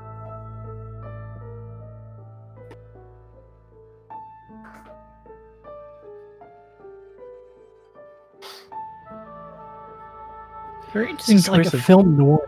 Yeah. Yeah, it's like is it sax or like oboe or something doing something in the background there? Yeah. Around every corner. Yeah, I with think a they had an muted trumpet. oboe and then the trumpet. Yeah, exactly. You got it, Decoy. Yeah. I love it. It's sort of it's kind of cyberpunkish noir, right? Like it's just a little too. Yeah, but I mean, you still hear this and you want the Sam Spade narration. She walked into my office. She talked like a Friday, but she walked like a Monday. Like. This is one of the segues on Bowie's Outside album. One of the little character segues. I can see that. Exactly. It's reminiscent of a particular Blade Runner track called Blade Runner Blues. Off of the original Blade Runner. Yeah. I think I know what the track you're talking about. Definitely see the call. So, I mean, this one's ostensibly an A minor. They throw in some crap notes on purpose, like they're using the tritone. They're pulling in the E flat. They're pulling in the B flat, which is the flat second there. But I would still call it A minor, just with a tremendous amount of accidentals, rather than calling it Locrian, because it doesn't feel It doesn't feel super, super, super nasty. It doesn't have that kind of really dense, diminished feel. It's just weird texture over the top of it. Now that sounds right out of Star Wars. Like a transmission. Yeah. Oh, hold on. Help me, Obi-Wan Kenobi. Yeah.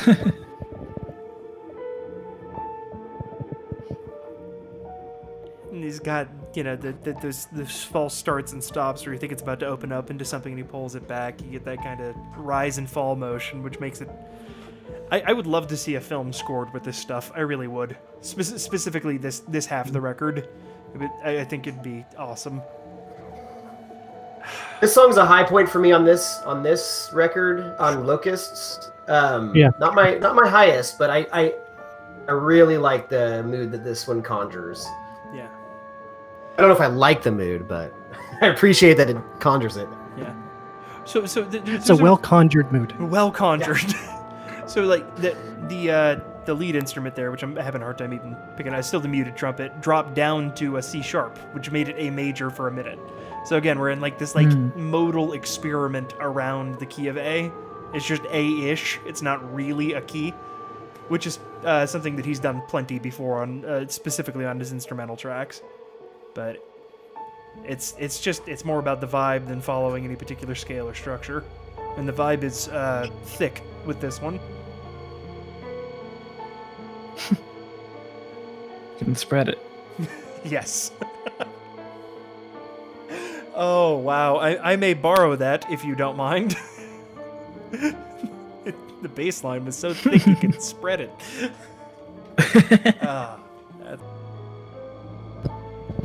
All right, can I be a jerk? And what is your least favorite Nine Inch Nails album? Ooh. You can put Broken in there, or if you want to do the trilogy of EPs, or however you want to define. I mean, I know mine. No, He was going to take the first... I need a minute to wrestle with my demons on this one. It is really hard. I mean, I'll start. I'll be the jerk. There are things I love about it, but I'll have to say Pretty Hate Machine. My least favorite. Yeah, and that was like I said, when we did our first episode, I was sure that I was going to agree with you, and then time made me appreciate what he was doing on that album a little bit more. But actually, The Slip is my least favorite with a bullet. It just feels rushed, and there are some good moments on it. Don't get me wrong, and it's not bad. Yeah, it's not bad, but there's very little experimenting, and that was the point. They wanted to. It was one of the few full band albums they got together, and they whipped it out in no time, which is admirable. But it just doesn't have the layers that I like from a Nine Inch Nails album.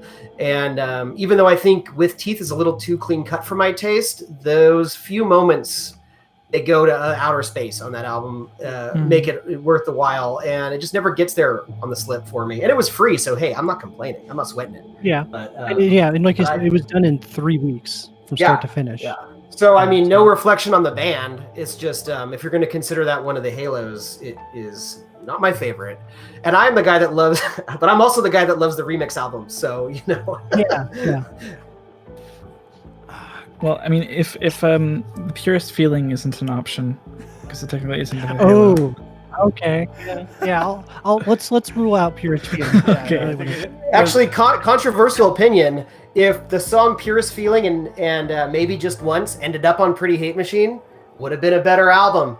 Sorry. I'm a fan of the Purest Feeling song. Yes. Yeah. Well, Maybe Just Once is just such a fun party trick to pull out. Yeah. For sure. But actually, not the actual events is one I'm struggling with for sure. Just when it comes down to the I love like Field on Fire and stuff like that, but there's a couple of other tracks in the middle there, and it's so hard for me to say, because I love it too, but it's just the one that I would put on the least right now. That one, when we talked about the new trilogy of EPs, that was my least favorite, and it was because sonically it's really interesting. They're taking all the stuff from the score work. Sorry, the music's getting crazy right now. I just turned it down a little. Yeah. But they take the stuff from the score work and they take a lot of those instruments they're using and make like dance songs out of it. So it's sonically interesting, but he just talks his way through half that album, which I'm not crazy about the spoken word poetry vocals. So I think I see what you're saying there. Although there are some all-timers on that album, but yeah. What's that one song that Dave Grohl had a piece in? Off Not Anymore or something anymore. Yeah. I'll pull up 1 second. It's the one that was almost felt like it was going to be like a heavy song, but never really went anywhere. Sorry, is that the idea of you? Yes. I just looked it up on the Nin Wiki. Yeah, that one was, as much as I love Dave Grohl, kind of a skipper for me. Yeah. I still can't. I mean, it feels like a cop out to say Broken, but it's just the one that I spend the least time with at this point. You know? Oh, interesting. I love it. I love it, but it has the least to offer in terms of content, like length. You know what I mean? I'm not talking about quality. I'm just talking about. I want to sit down and dig into a Nin record. I'm very rarely going to pull up like an EP or a song. And I appreciate Broken for being the kind of touchstone that it was for the band to move forward into their newer sound. But in terms of actually sitting down and listening to it, I'll pick anything around it first. You know. I would say though, it's all killer, no filler. Fair. I mean, like, you know what I mean? Like, there may be as many good songs on Hesitation Marks, and I like Hesitation Marks. There may be as many good songs, and having 6 really good songs on an album is an achievement for sure. But yeah, I don't know. Broken was definitely my gateway to Nine Inch Nails, though, so I can't separate myself from that. But I get what you're saying. It's true. They're great songs, but there's not even 6 songs, right? There's two little instrumental transitions, and then the 2 covers. I don't count that. That's the mini disc. Thank you very much. Yeah. Oh, interesting, right? Because it comes down to like how you were exposed to it. Yeah, totally. Yeah. Totally. Well, when I bought it, it was tracks 98, 99, but I wasn't exactly. aware of the mini disc. I think I got the second pressing or something. Yeah. I don't know. Track 26 though, that's a banger. It's Another second of it's silence. not just silence. It's sweet silence. There's intention. Yeah, the calm before the storm, I think, is the name of it. Yes. I would love if each one was titled with some dramatic, edgy name. You just watch them go by 1 second at a time on iTunes in the ticker. I still can't believe Tool covered 69 of those tracks on Opiate. Or was it Undertow? I can't remember which one. I know what you're talking about, but I think it was Undertow. Yeah. Oh man. We are approaching the end of this. Aid in the chat did say that, Sorry, what was that? sorry. Aid in the chat said that The Idea of You is their favorite song from the whole trilogy. So, everybody has valid opinions, and it's don't feel bad.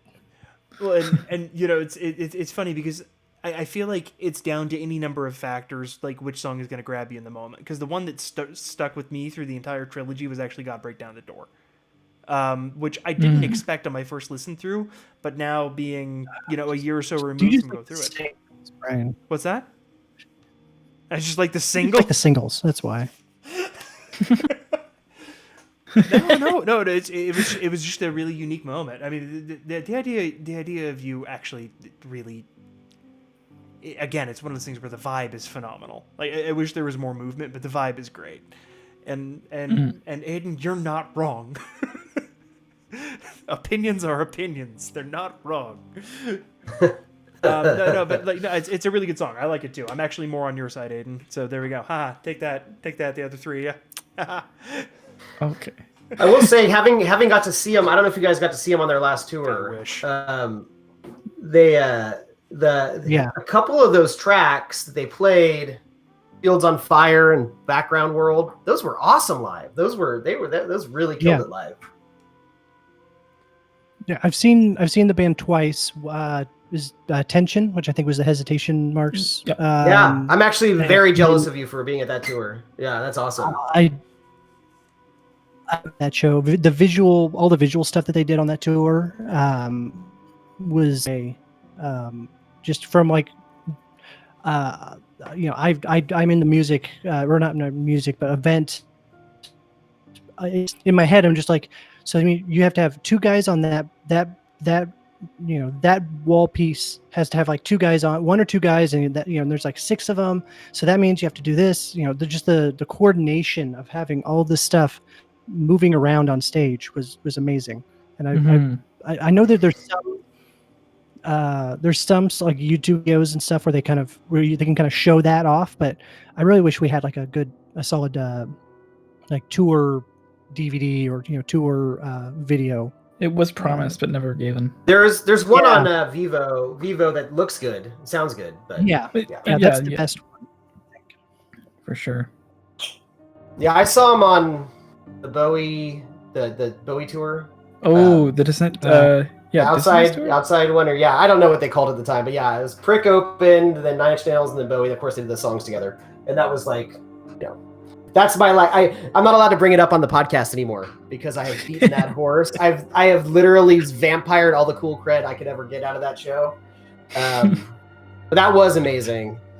And then I saw. Sorry, go on. I used to work with someone who that was her first live show. Period. They got to see Bowie and Nin together.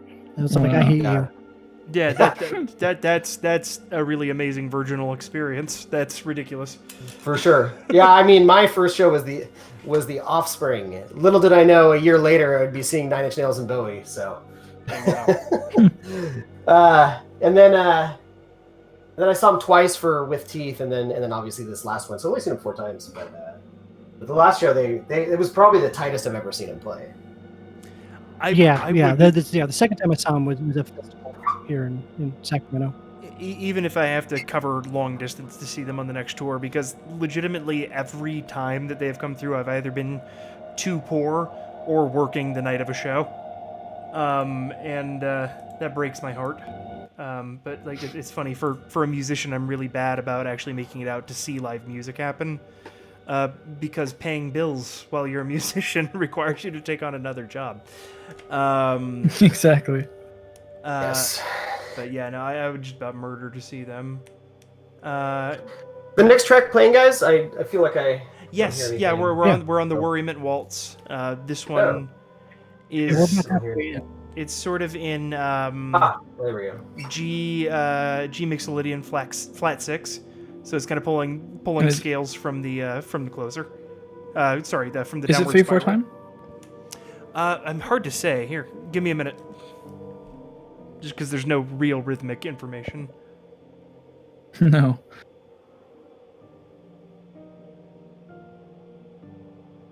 Yes, it is. You can hear the piano playing through some octaves right now on the 3s as they change. It's very slow, but it's funny because like the word waltz. Weird tangent here. I've been working on a project that has involved making some versions of Disney songs, old Disney songs for people to sing to as backing tracks for it's a weird project. Don't worry about why, but they would have these songs that were written as waltzes, but they would just push and pull and push and pull in rhythm to the point where you couldn't actually count any sort of steady pulse to it. It's all very rubato, very free. And like we just don't really do that with our popular music anymore. It was really common in the 20s through 60s, 50s when you would have a conductor with a big band like being like I can push and pull the rhythm as I want from this one spot. But especially now that we do multi-track recording, it's very rare that there'll be any sort of deviation in tempo.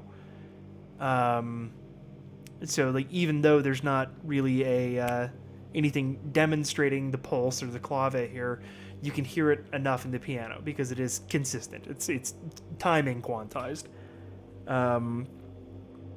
But it's a waltz. They call it a waltz, and they're telling the truth. Well, now my high school jazz band knowledge is coming up here. Waltzes are traditionally 3/4 time. Correct. Yeah. Totally. Yes. Totally. And I mean, you can definitely hear it, but like everything in here is like the drones take precedence over all the other textures, and then you have your melodic elements that come in, but like the actual rhythmic stuff is so sparse. Yeah.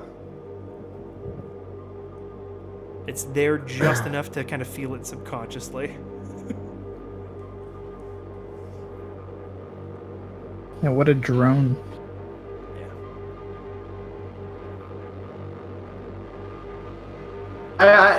Inspired by some of their drone work, I was making a song recently, and it just felt like an '80s synth pop song. But I did just for the fuck of it added a noise drone throughout the whole thing that I raised and lowered, tempered, and panned left and right the whole time, and it completely changed it from like this giddy little happy song to this totally creepy like "Why are you smiling while you're stabbing me" type song. It was great.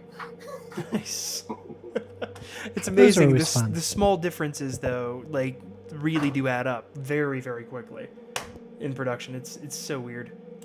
So Aiden in the chat is saying that on his end, the first live show he ever went to was a Daughters show at the 9:30 Club, and then almost a year later, my ears are still ringing. Not really. Yeah, that's a loud band. Yes, indeed.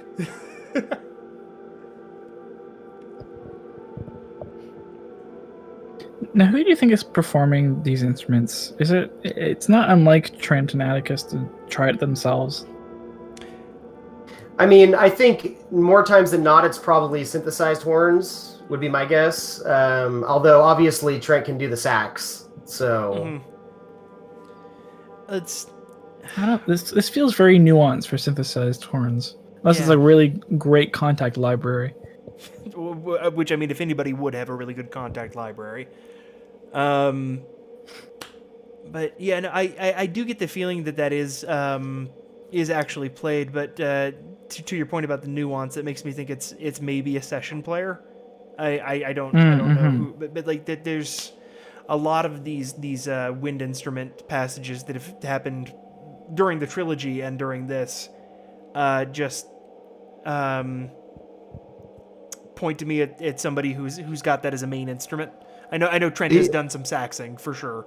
You'll pardon that verb. They usually give credit to the session players, though. Yeah, it's true. I haven't actually. Yeah, even like on the Watchmen, they credit all the session players they have on that. They could have pulled this from that session though, because they had like a whole jazz band on one of the songs on that one. That's true. Yeah, I know it's hard because there's no physical version of this, so it's not like we can go look at the back of the record or whatever and see it. So it's hard to track stuff down. Are you guys familiar with the clarinet that was on the Down Spiral? Help me out with that. The beginning of a race. Yeah, you got it. Yeah. Oh yeah, the mouthpiece. Yeah. Yeah. So I played clarinet in high school. That was my favorite song to play. I bet. I'm sure your teachers loved it. Yeah. Fantastic. That's right. We just moved on to warm up Run that Like Hell. reed. Run Like Hell. Creme de la creme. Yeah, this one's got already more rhythmic information occurring. Even if it's just that pulsing synth, there is some separation. And golly, intense. It is so dense. Let me take a look here, see if I can find anything about session players. I don't know.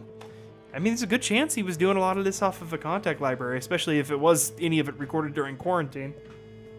It's just it sounds very convincingly like a real set of woodwinds, though. And he could have sampled that and then played it on a synth too. Totally. So it could be a manipulated live sound. Yeah, very possible. I would even say borderline likely.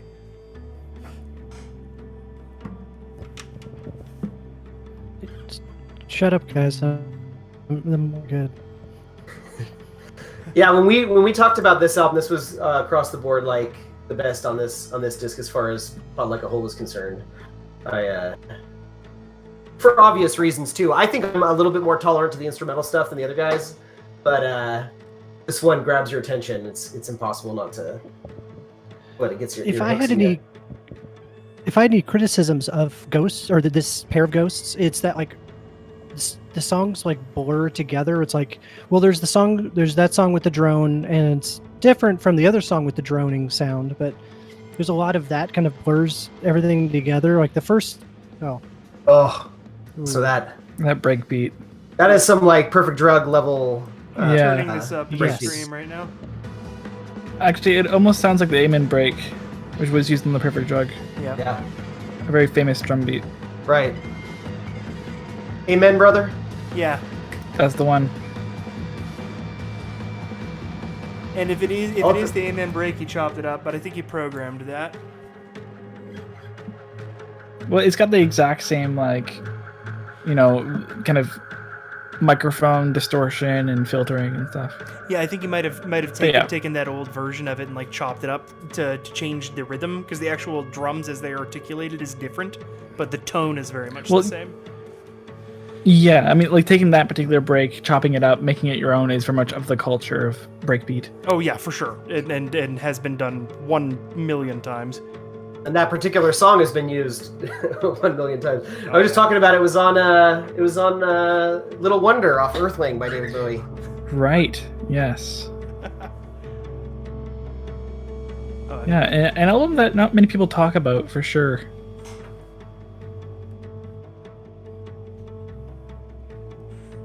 So guys, this is another one where we're kind of key of A-ish.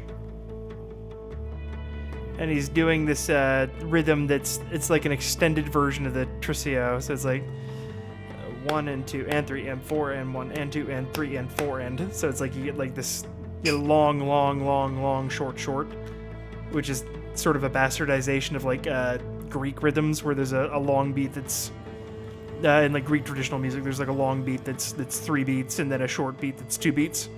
But this is something like we've all heard this rhythm before in various rock songs, but it's always fun. It's very driving. It's just a more interesting version of the that you're used to from like Clocks by Coldplay and 1,000,000 other songs. This is just the extended version of it, but I always love it.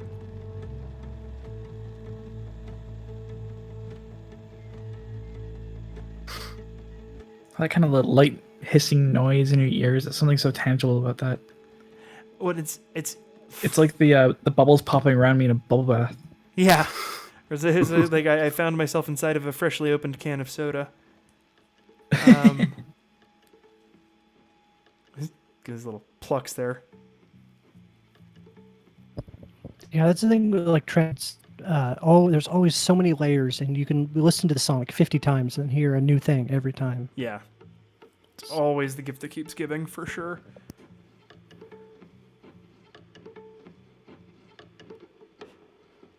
Well, guys, I had to stick around long enough for Run Like Hell, but I think I'm going to get going. Sure thing. Thanks for I hanging appreciate out. the invite. Yeah. Oh, yeah. I appreciate the invite. Got a little Yeah. taste of Disc 1 and a little taste of Disc 2. So thanks, guys. This is a lot of fun. Yeah, do you want? Is there anything you want to pimp? Pod like Oh, a yeah. Hole, Oh, and yeah, always. People. Yeah, go for it. Yeah. So Pod Like a Hole is the podcast. Season 1 was 9 Inch Nails. Season 2 is David Bowie. We have 1 episode left of that. And, oh, look at that sound. It's a good sound. I will turn this down a little bit while you're plugging. No, that's all good. Keep It's all going. good. Keep going. I got you. Yeah. So and then season 3 is going to be announced soon. Sorry, guys. I wanted to give you exclusive, but we're not quite there yet. So Ah, darn. It's all good. you'll get it soon, but it's everything and nothing that you expect. So I'll just say that. Perfect. I'll just say that. It's a wonderful teaser. Yeah, Consider my balls yeah. blue.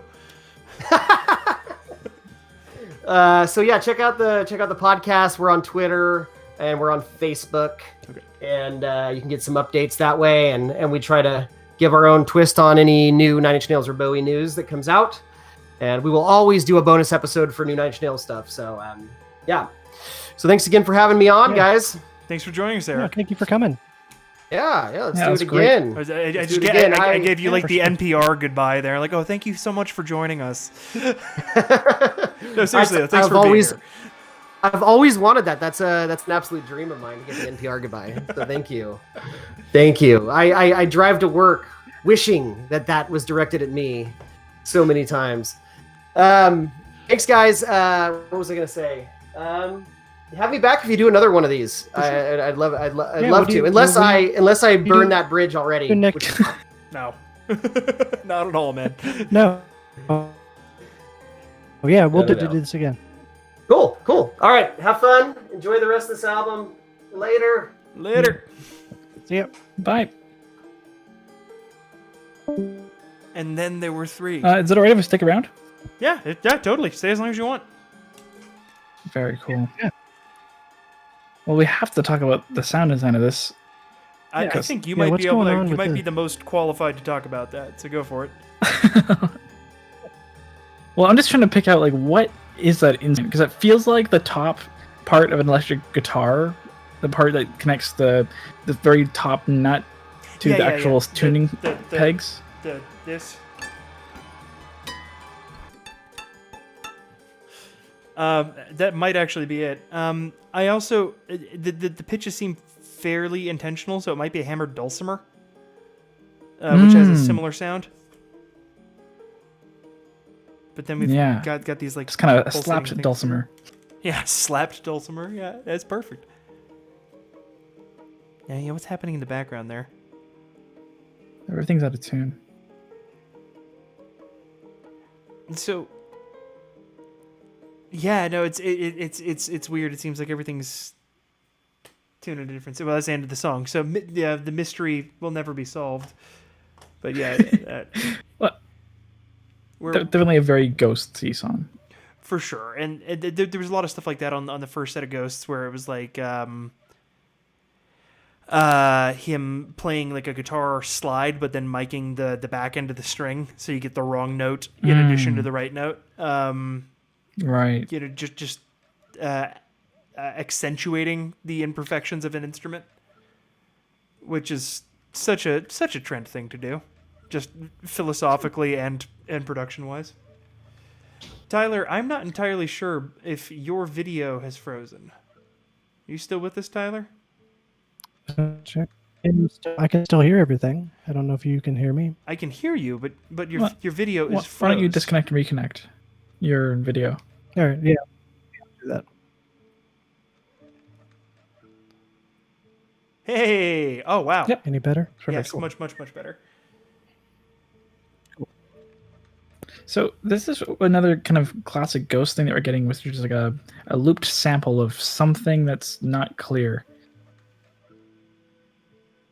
Yeah, you Gonna got that, just that. It sounds like rocking back and forth in a chair, you know, in a rolly chair. Or something. It reminds me of that one Ghost song. I don't know if you remember, but like it's like a sound of like a squeak and then like a and oh yeah, it's the one that's like and then this little squeak. And I think it samples from like a cosplay video of like a father and daughter playing like a. Do you know what I'm talking about? Yeah. No, I remember the. No, beat. I know the. Yeah, and I remember finding like on Reddit or something the original video that they sampled, and that was really creepy and interesting. Yeah, so I wonder if this is all from something too. What? And he had a little bit of dial-up tone in there for a moment. Yeah. Which takes me right back. I wonder what it has to do with the title here, Another Crashed Car. It's a prophecy about the dangers of automated vehicles. I was one of Well, the. you're calling. That has to be the shortest one thus far, right? Oh no! Here we are. Never mind. As Well, if to now we prove me got- wrong. Temp Fix. Yeah, it's 1 minute and 47 seconds. I like how it's not even temporary fix. It's like It's such a non-title. It's a breathed. It's just a short song. It has to have a short title. This one also gives me some Fragile vibes with the drones, the way they're kind of just gently wobbling in and out of tune. Oh, but that piano texture is really, really nice, though. It's so wrong. Yeah, so this one's sort of like a F sharp for G and dominant, G flat for G and dominant, whichever you prefer. Kind of head like a hole scale. Just obviously a very different feel, but like the spacing of the notes is very similar.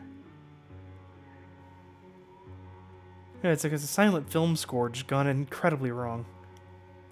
In the best way. It's kind of got that warble to each of those notes. Yeah. Which, I mean, there's any number of plugins that pull that off, but I wonder if he found some weird way to do it physically, because he would over-engineer something like that. Either Trent or Atticus could either of them be guilty of that. So cool, though. That's actually one of my favorite soundscapes out of the bunch. I wish it was longer.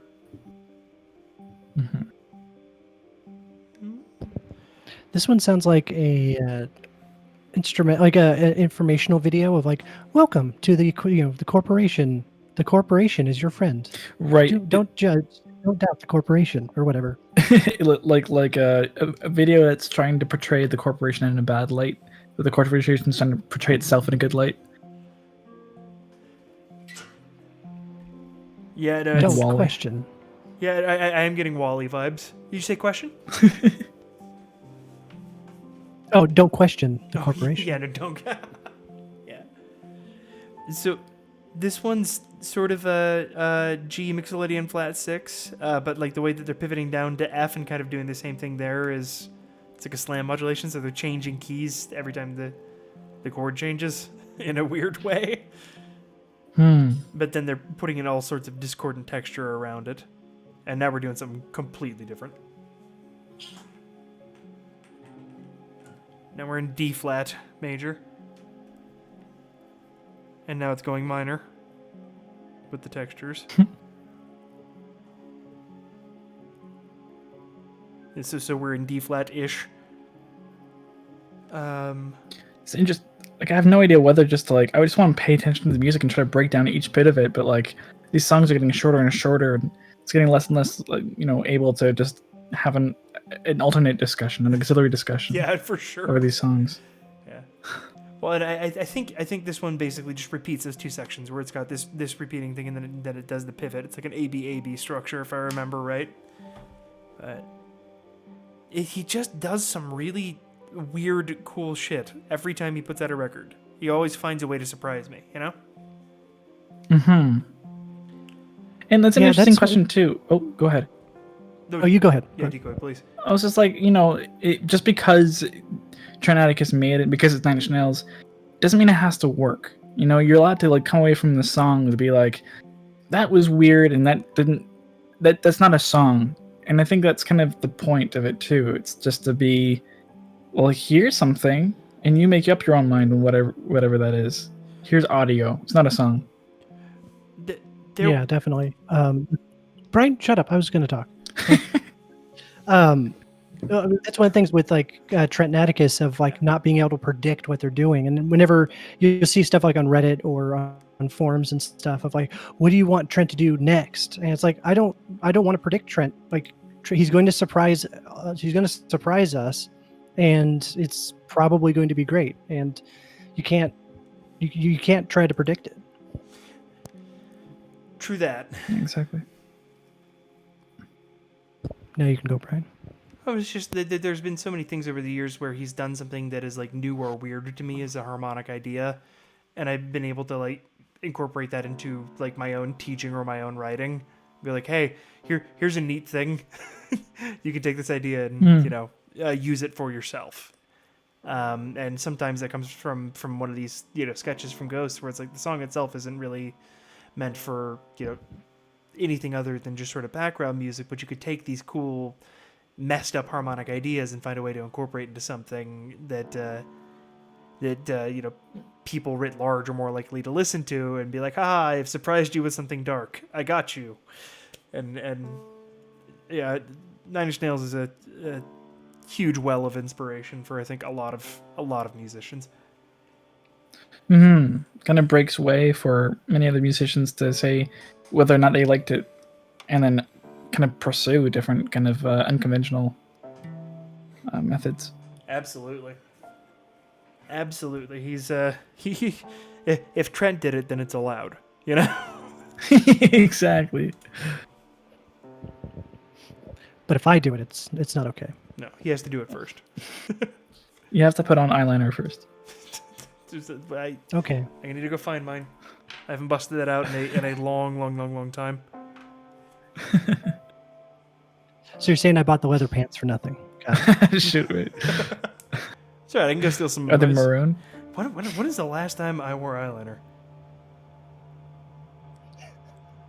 It was probably in a theatrical production in 2011, actually, but it was probably the last time. I should get that back out for the live streams. Help my eyes pop on this bad camera.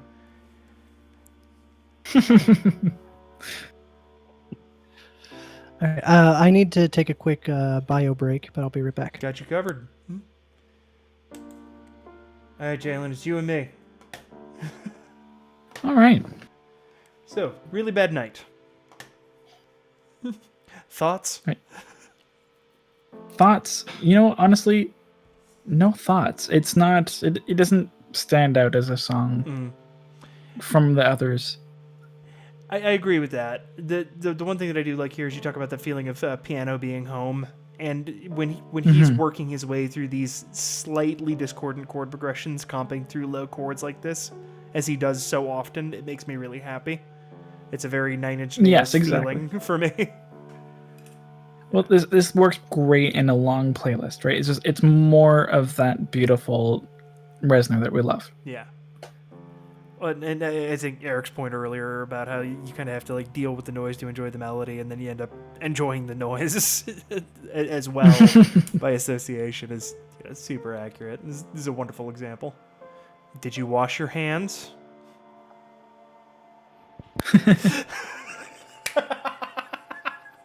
Wait, no. Okay, I'm back.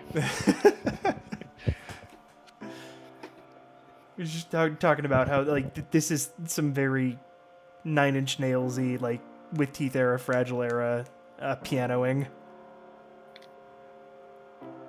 Yeah, there's something actually really great about there's the Fragile era piano that's very chromatic. Yeah. Just kind of descends in different ways. And he kind of brings that on stage a lot too. Like if you rewatch the Tension Tour Vivo recording, just like through Piggy and stuff, kind of doing these like little weird like glissandos, and it's very you listen to songs like this and it's like, this doesn't sound like Nine Inch Nails, but it's been there the whole time. Yeah, it's just sort of laid bare. Well, and that's golly, which song is it? Something off of With Teeth. I don't think it's I don't know. There's one track in there where the guitars and the synths are just chugging along in a wall of sound, and then somehow a single piano comes out to play a 2-note descending chromatic riff that drops onto a note that's technically a bad note, but the piano just somehow chimes through over the top of all the chaos. And like his mastery of the elements like that, just being like, hey, like, yes, this is thick and nasty and gritty, but here's just something beautiful but also haunting over the top, is something that comes up so often on these Ghost records. Oh, and this one's funky. We're on to Your New Normal. What's that scale? Let's find out.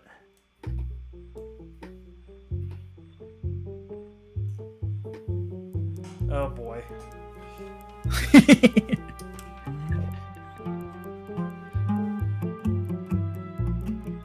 Brian sighs and pulls out the guitar. Not again. There's something wet about that little snappiness.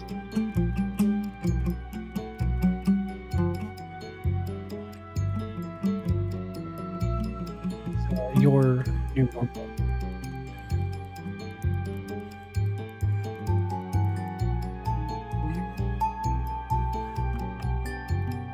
I feel like this Locust has like more diversity in the types of sounds, like the individual songs better with Locust verse together. So I For need to sure. Turn this down a little bit more on the stream. It got loud and I couldn't hear you. We're talking about tonal diversity. There's like almost that bell sound in there now, and Yeah. And then it's kind of got the that little static slap going in tapping there. sound. That actually sounds like electromagnetic hum. Like if you were to put up like your microphone to like your phone or something, it would pick up Yeah. the little noises. So the tone center of this is an F sharp. What? You determined that from that?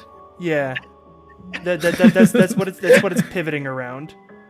Because it's the Either brain is a liar or I know, I'm starting to like. so like the chromatic run is going from F sharp to A. Oh, I see. All right. Like it's a simplification of it, but like so that implies an F sharp minor chord, and the bass notes are going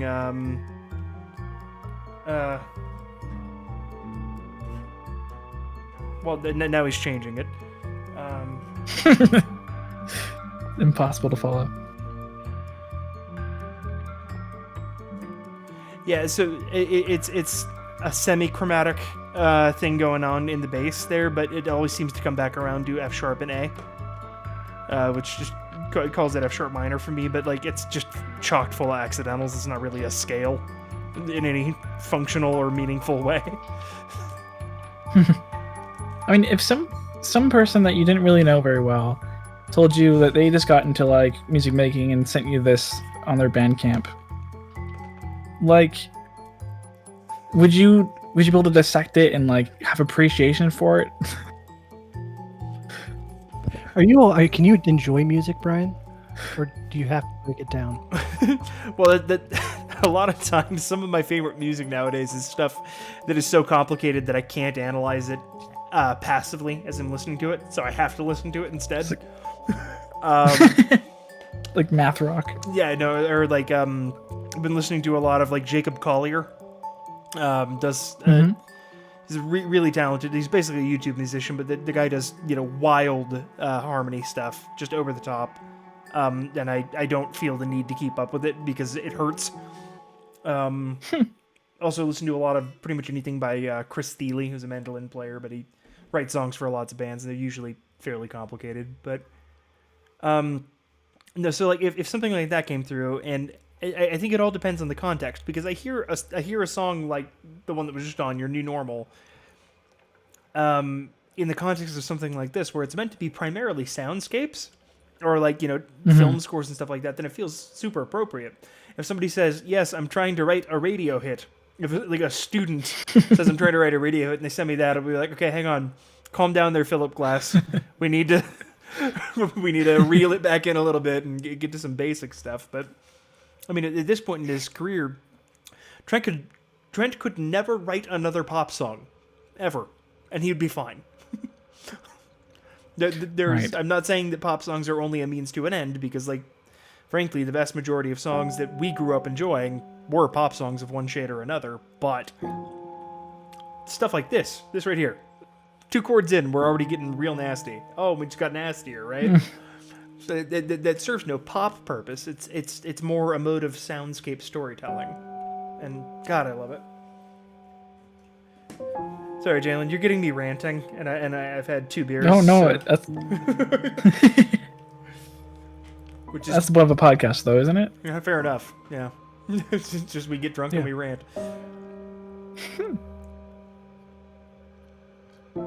Okay, I gotta figure out what the hell he's doing here. I wonder if they're even working with a click track. I doubt it. Maybe. Wait, do you hear like a low, like droning, like a? Yeah, It's almost like a yeah, it's a very, very kind of resonant low sound. yeah, Yeah. a low sigh. Kind of gives me almost like didgeridoo. Oh, that's vibes. terrifying. I think that there's these Didgeridoo creatures. from hell. I don't know if you play like much of some Majora's Mask that had like the mummies. Yeah.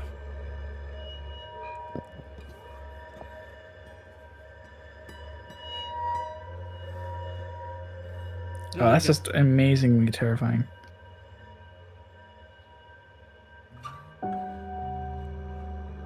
So that low drones on a D, but then here.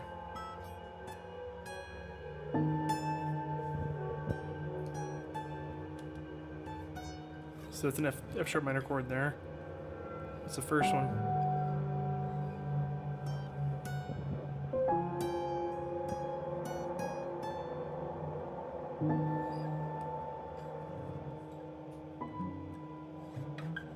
No, it's worse than that. I think we're all starting to like lose our mind a little bit. Yeah, it's like I can almost hear like a growling in the deep in there. Yeah.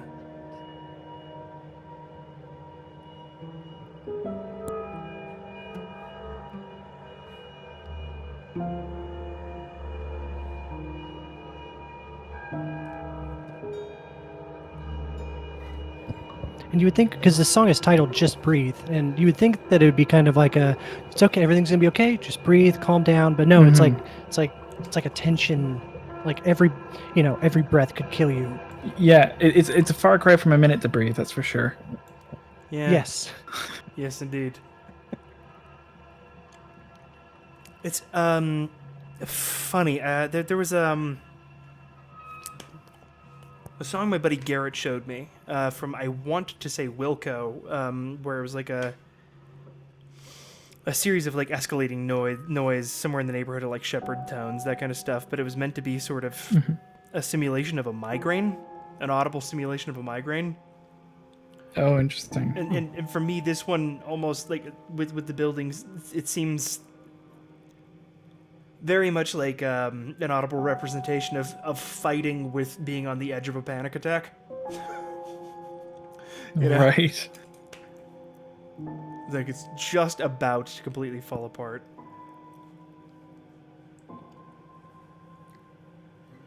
Oh.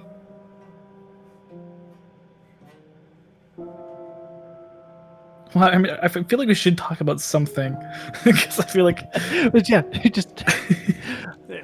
man, it's so captivating. Like these random. and honestly, maybe it's just because it's scaring me. I can't be alone in this. I think this is one of the most like emotionally arresting series of sounds, though, out of the whole record. Like this one is grabbing me. You know what I mean? Like in a really violent way, because like you said, it's like it's very uncomfortable, and he's got like this. You know, the weird counterpoint on the piano where one's dropping in like whole tones and the other one's going up, and it lands on a tritone. Like it's manufactured to make you uncomfortable, and it's doing its job well. You know. Yeah, exactly. I wonder when you write a song like this, at one point you're like, ah, yes, that's when it's done. There's the hook. I think at that point you almost have to bring it into a focus group to tell when it's done. Be like, hang on, so do these people currently feel hopeless? Sweet, nailed it. Yeah. On a scale of 1 to 10, how scared are you? And just as a secondary question on the questionnaire, did you or did you not shit your pants? Yes? Okay, good. We're good. Oh, man. I wonder. So far, Trent and Atticus haven't done scores for like a straight up horror movie. I think they could totally pull it off. Yeah, I mean, I wonder if they'd ever do like an in-your-face horror movie. Because it doesn't feel like something that they would want to do. I mean, obviously, I'm in no position to tell them what they wouldn't want to do, but yeah, I mean, It's- they're doing a Pixar movie. Like that's the really surprising one. yeah, I'm sorry, I didn't get this You should news. see what they're doing. Oh yeah, Soul. We haven't seen anything of all the trailers don't feature any of the stuff that they've worked on. Okay. But it looks like it's kind of like this story about a musician who dies, I think. Yeah. And it's kind of like this kind of afterlife story, some sort of good moral at the end of it. But I think Trent and Atticus are scoring a lot of the afterlife stuff. That sounds A big part of amazing. it for sure. Yeah. It's let them take over the world. They can score every movie, as far as I'm concerned. Yeah, I wouldn't have picked them for I wouldn't have them for a Pixar Right. project, so. Yeah. I mean, I've kind of went through like a Pixar obsession, so I'm very familiar with like the team and like who they've hired in the past for music, and it's definitely not even then not an obvious choice. Yeah, well, anytime that you end up seeing Randy Newman and Trent Reznor on the same roster, it's a little confusing. Exactly. Yeah. We were talking about Wall-E earlier. If you like that kind of stuff, just anyone listening, also just look up Thomas Newman stuff. Okay. It's Randy Newman's cousin who did that.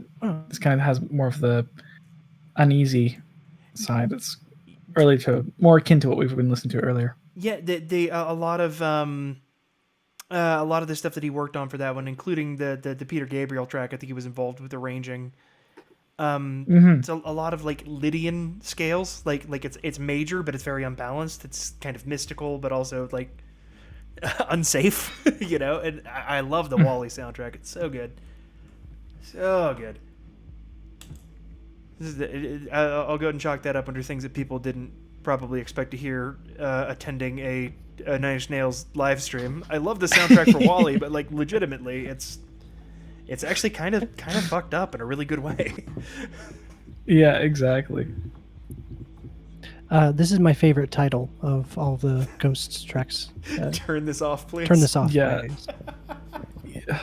There's something that's come out within the past, like, I don't know, 4 years, 5 years of just Nine Inch Nails works that have this kind of interesting humor to them in that sense. Mm-hmm. It's kind of dry, like... Just a little bit of tongue-in-cheek. Yeah. I mean, speaking of, like, I guess I forgot if you guys went over it when you were discussing, not the actual events, but do you remember the little blurb that was written in as like an album description on the website? This sounds We familiar. probably talked about it.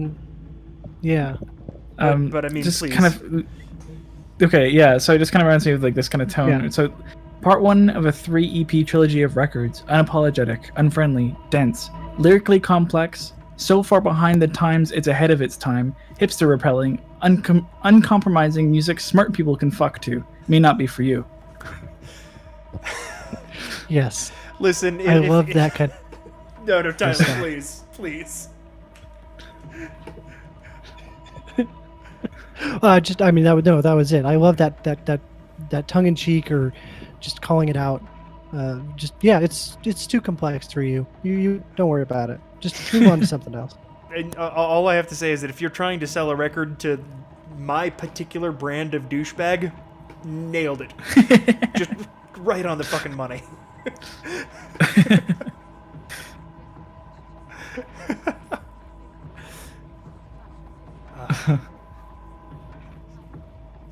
So this is one of the last proper long ones, I think.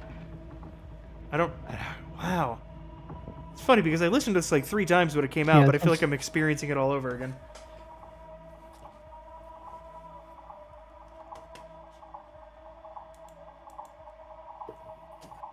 It's almost like the intro to Sin. Like that's just what that sense? sound. What? There's it's gone. It's fading out now. There's but that- I don't know. There's like kind of a yeah. Yeah. It might be the live version of Sin that I'm thinking. Oh, of, the theremin. Yeah. That was on the live yeah, version kind Sin. of. It might be that. I know what you're talking about, yeah. It's just, Have you guys ever played Rust or heard of this game? I've heard of Rust. I have not played it. Name sounds familiar. I swear that the music is identical to this, which took me off by guard. Sold. Is it Took on me- Steam? Yes. I was gonna yes. open Steam, but then I realized I really don't want to crash the stream, so I will check No, it out. yeah. after. Yeah, please don't. Right, please don't break the podcast. Just anyone who has, they'll recognize that as being familiar. Multiplayer only survival game. Interesting. Yeah, very very unique in this current day and age. That's right. My buddy Bob is actually playing it. I think. I remember him telling me about this. So this has the distinction of being probably like the third most rhythmic song of the entire collection. And as much as there is actually Exactly, rhythmic information occurring. I'm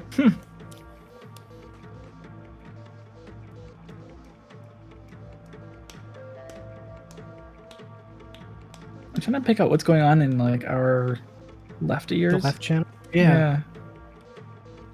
It's like a static. This little bell sound. Oh, it's so interesting.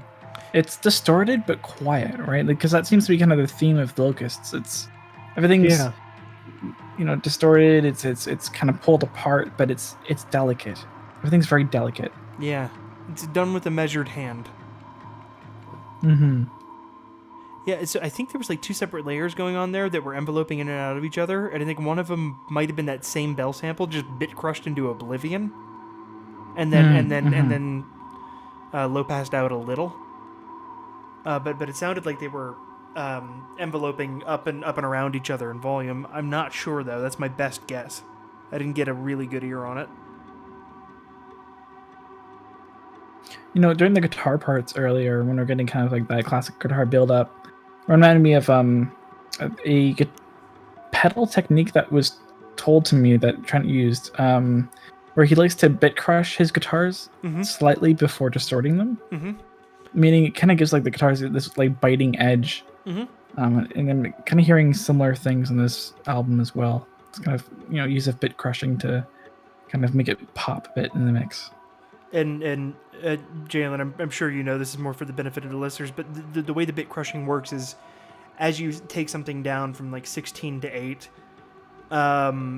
it actually lowers the resolution of the audio file, which causes more of the harmonics that are there to be exaggerated at the lower volumes. So it's a weird thing, because even when we master music to release it, we have to pull it down from 24 to 16 bits, and that introduces some noise.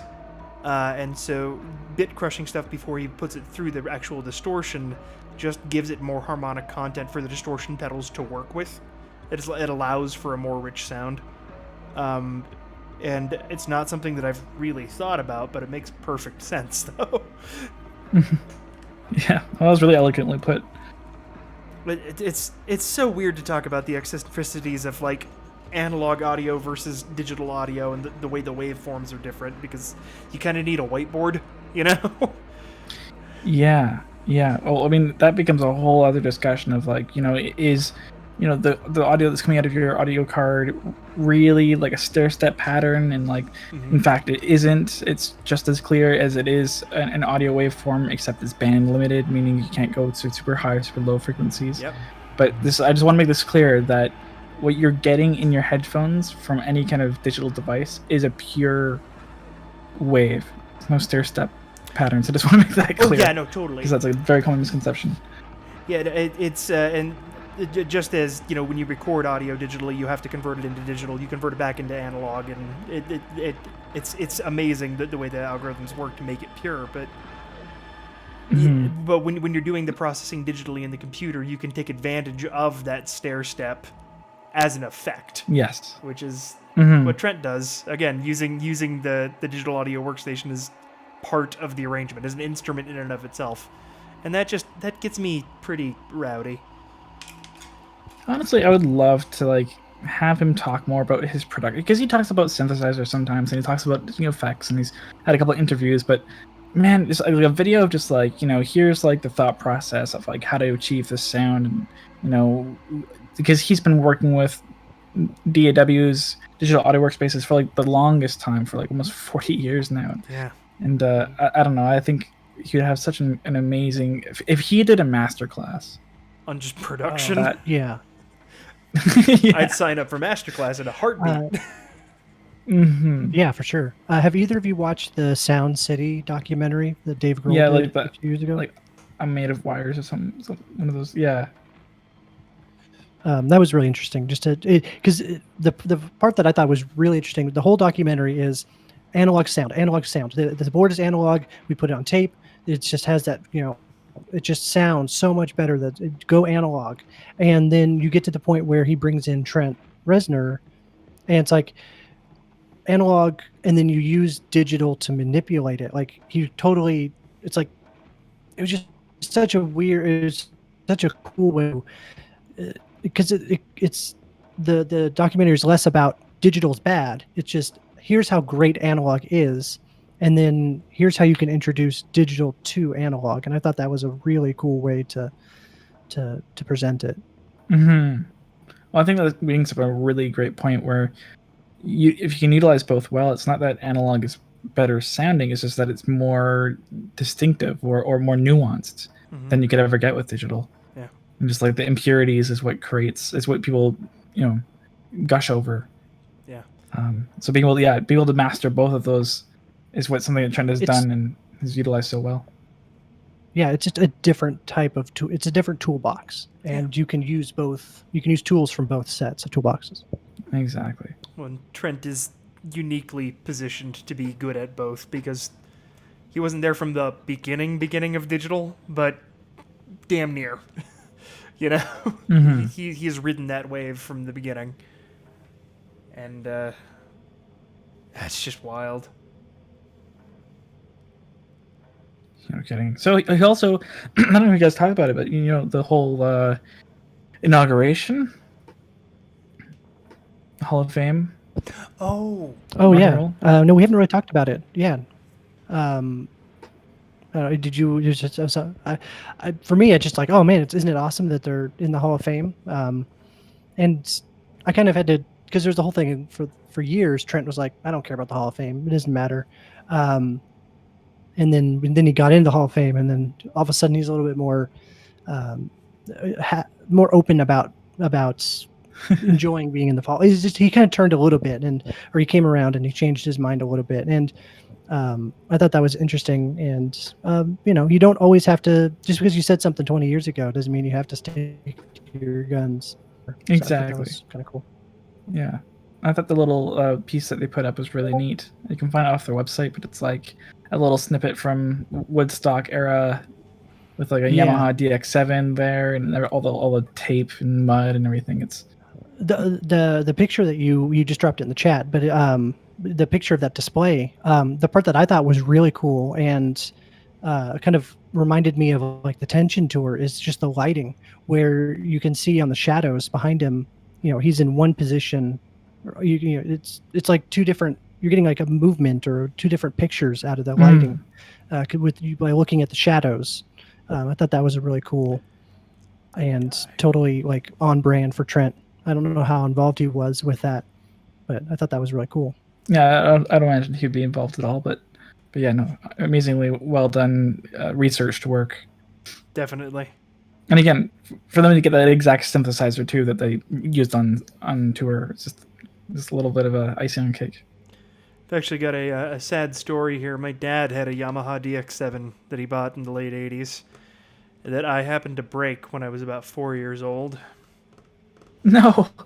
No. Yeah. I mean, he forgave me eventually. I'm back in the family, but...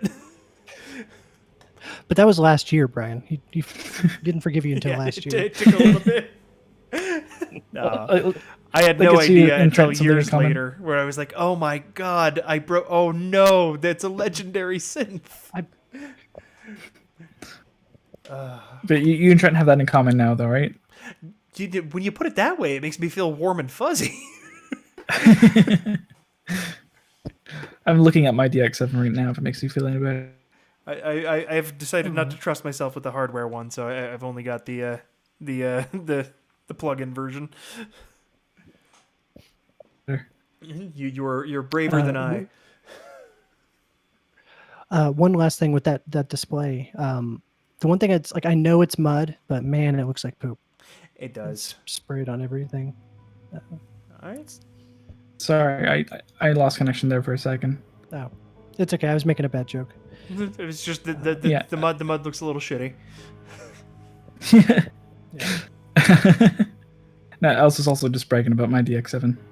Well, I mean, color me jealous for sure. Oh, guys, I'm realizing I've been dropping frames for about the last 30 minutes or so. I think my computer's getting tired, but we're in the home stretch. Yeah. Yeah, You're we're getting almost so tired. Oh wow, yeah, that Oh, worked hey, out that's well, the name didn't of the song. Decoy, I we're love that you're the paying second to better last attention than we are. It's amazing. Yeah, we're in the home stretch. Very much so. Yeah, look at that. Let's see what we got here. Sounds like a broken piano or something. Or just It sounds like a gong. No, not a gong. Some kind of glockenspiel. No, bells. It's just the bells. Yes, the tubular bells, kinda. Tubular bells. The tubular bells to me always looked like a glockenspiel. Like it should be called a glockenspiel. Yeah, well, because the glockenspiel is just like You the just tiny mixed metal. It's the tiny Yeah. metal xylophone, but it feels like with a name like glockenspiel, it should be more imposing. Hmm.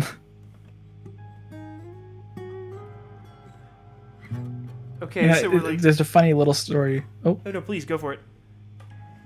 the funny little story just like when Trent was talking about how when he used to work at a music store and the DX7 came out, and how people would ask him, like, well, how's the bell sound and everything? You know, how are all these sounds? And he's like, does it look like fucking bells? It's a synthesizer.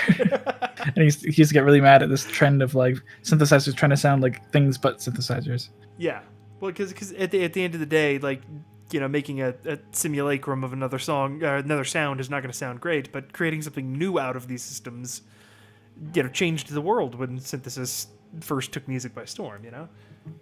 Mm-hmm. And he's got the right thought on that. Yeah. This one is so plotting. I mean, it's like vaguely G sharp minor, but like he's taking liberties. Mm-hmm. Yeah, just a lot of accidentals in the scale, but that's kind of one of my favorite things with Trent is that, like, very often it will be like, yes, I mean, it is sort of in this key, whereas like with so many other artists that literally anybody's heard of, or it's like, yes, no, it's in this key, it's got these chords, it's nice and simple. And with Trent, he's very often like, hey, how do I make this 2 degrees off? Just let's just make it just weird enough. You can still listen to it, but you won't understand the first time, you know? And then we got some textures. Yeah, exactly. And then you head on to our final track. Oh, man. Yeah, we still got another 20 seconds. He's got still just got a bit to go. These little, it's an octave going in the background. Oh, yeah. It's really quiet. It stopped. Song's over. Monsters sneaking up behind you. Yeah, no. I got sucked in. His use of dynamics. Ah, God. Bless him. So we're here at the end, the last 5 minutes and 30 seconds. Yeah, usually that moment in All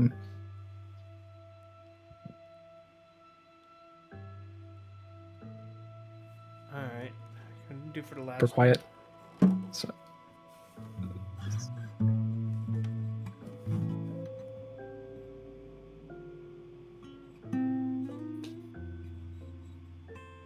I love those.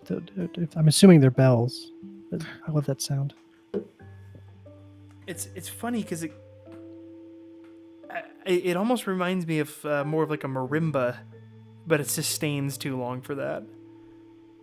yeah, I mean that's a sound that's very distinctly, very easily achievable with FM synthesis. Yeah, sure. And I'm not saying it's not real, but it's very. But yeah, That's really difficult. that very even decay though, The very, very even sustained decay that you're talking about there does actually kind of point at an FM synth for sure. We got the proper ADSR controls and all that. Or like kind of a little warble dip there. Textures. Just textures all day and all night.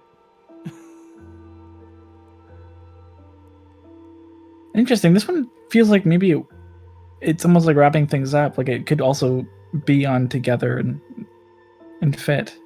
I wonder what it would sound like if you swapped the last two tracks on each record. With you bringing that up, if you I think it would separate them more. Yeah. So yeah, you could turn them into two different units, but I think the way that they're distributed now really does actually turn the two halves into one whole. Exactly.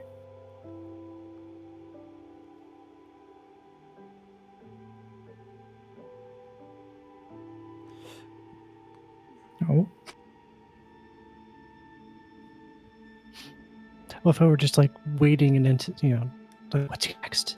I mean, but that speaks to the quality of his composition, though. Like we're sitting here, we've all heard this before, but we're sitting here with rapt attention, wondering what's gonna happen next. You know? What new thing can I pick out of this? Yeah.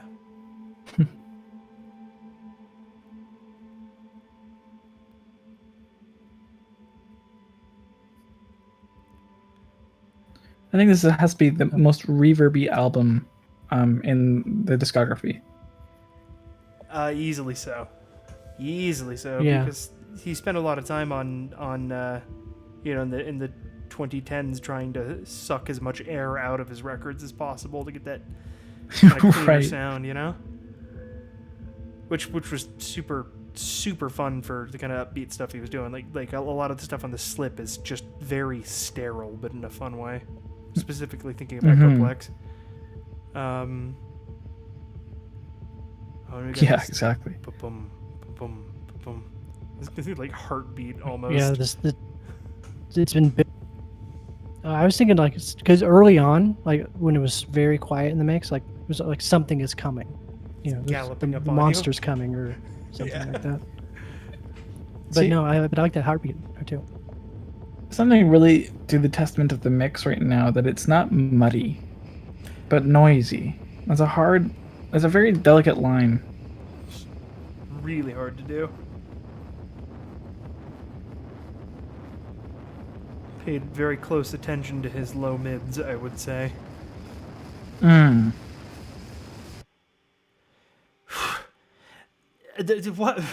did that? Why did that elicit a physical reaction? Right, I needed a deep breath after. Right.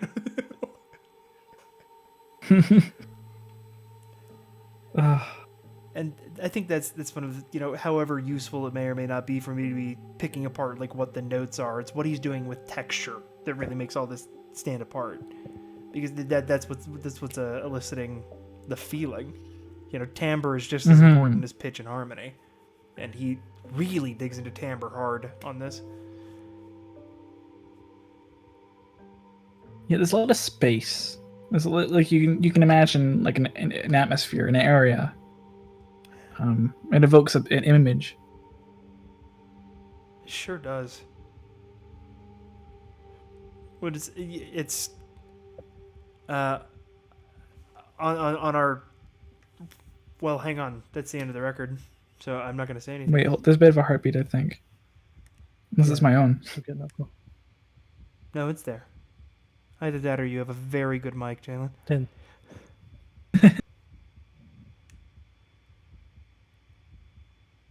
I think that's it. And There it is. we've reached the end. Wow, we made it. Wow. Yeah, no. I feel like a changed person, that's for sure. It was really fun to actually. I don't care how many people did or did not watch on the stream. Aiden, if you're still there, thank you for being the long hauler here. But it's been a while since I've sat down with people and listened to a record, right? Regardless of what it is, to like have this experience with the both of y'all. Really wonderful during quarantine, which has been just bizarre, you know. Yeah, much needed. But just Yeah, that's one thing I've noticed I've missed is just being able to sit down and it could be music or it could be TV or movies or whatever. Just going like, oh man, did you watch last night's episode of whatever? And just being able to talk and yeah. wow. Sorry, I thought that sounded like I was interrupting you, Brian. No, not at all, man. Not at all. You're taking the thought and run with it. It's just this was needed. This was good. This was good for my soul. Thank you. Thank you both.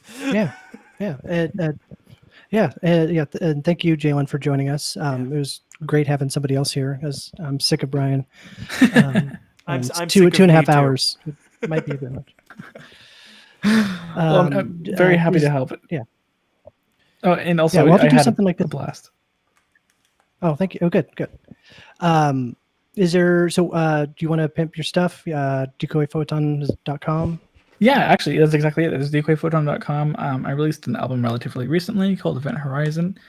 And then it's kind of a couple other things on the way. I've got a single kind of coming out in the next maybe a couple weeks or so that uses exclusively the DX7, which we talked about today. And other than that, I've got the Photon videos where I break down, again, the different kinds of synthesizer sounds and we'll delve into the history of, synthesizers and all the like. And yeah, I think that's pretty much it. I can't wait to. Yeah, dig I know into your I've channel. enjoyed all of it.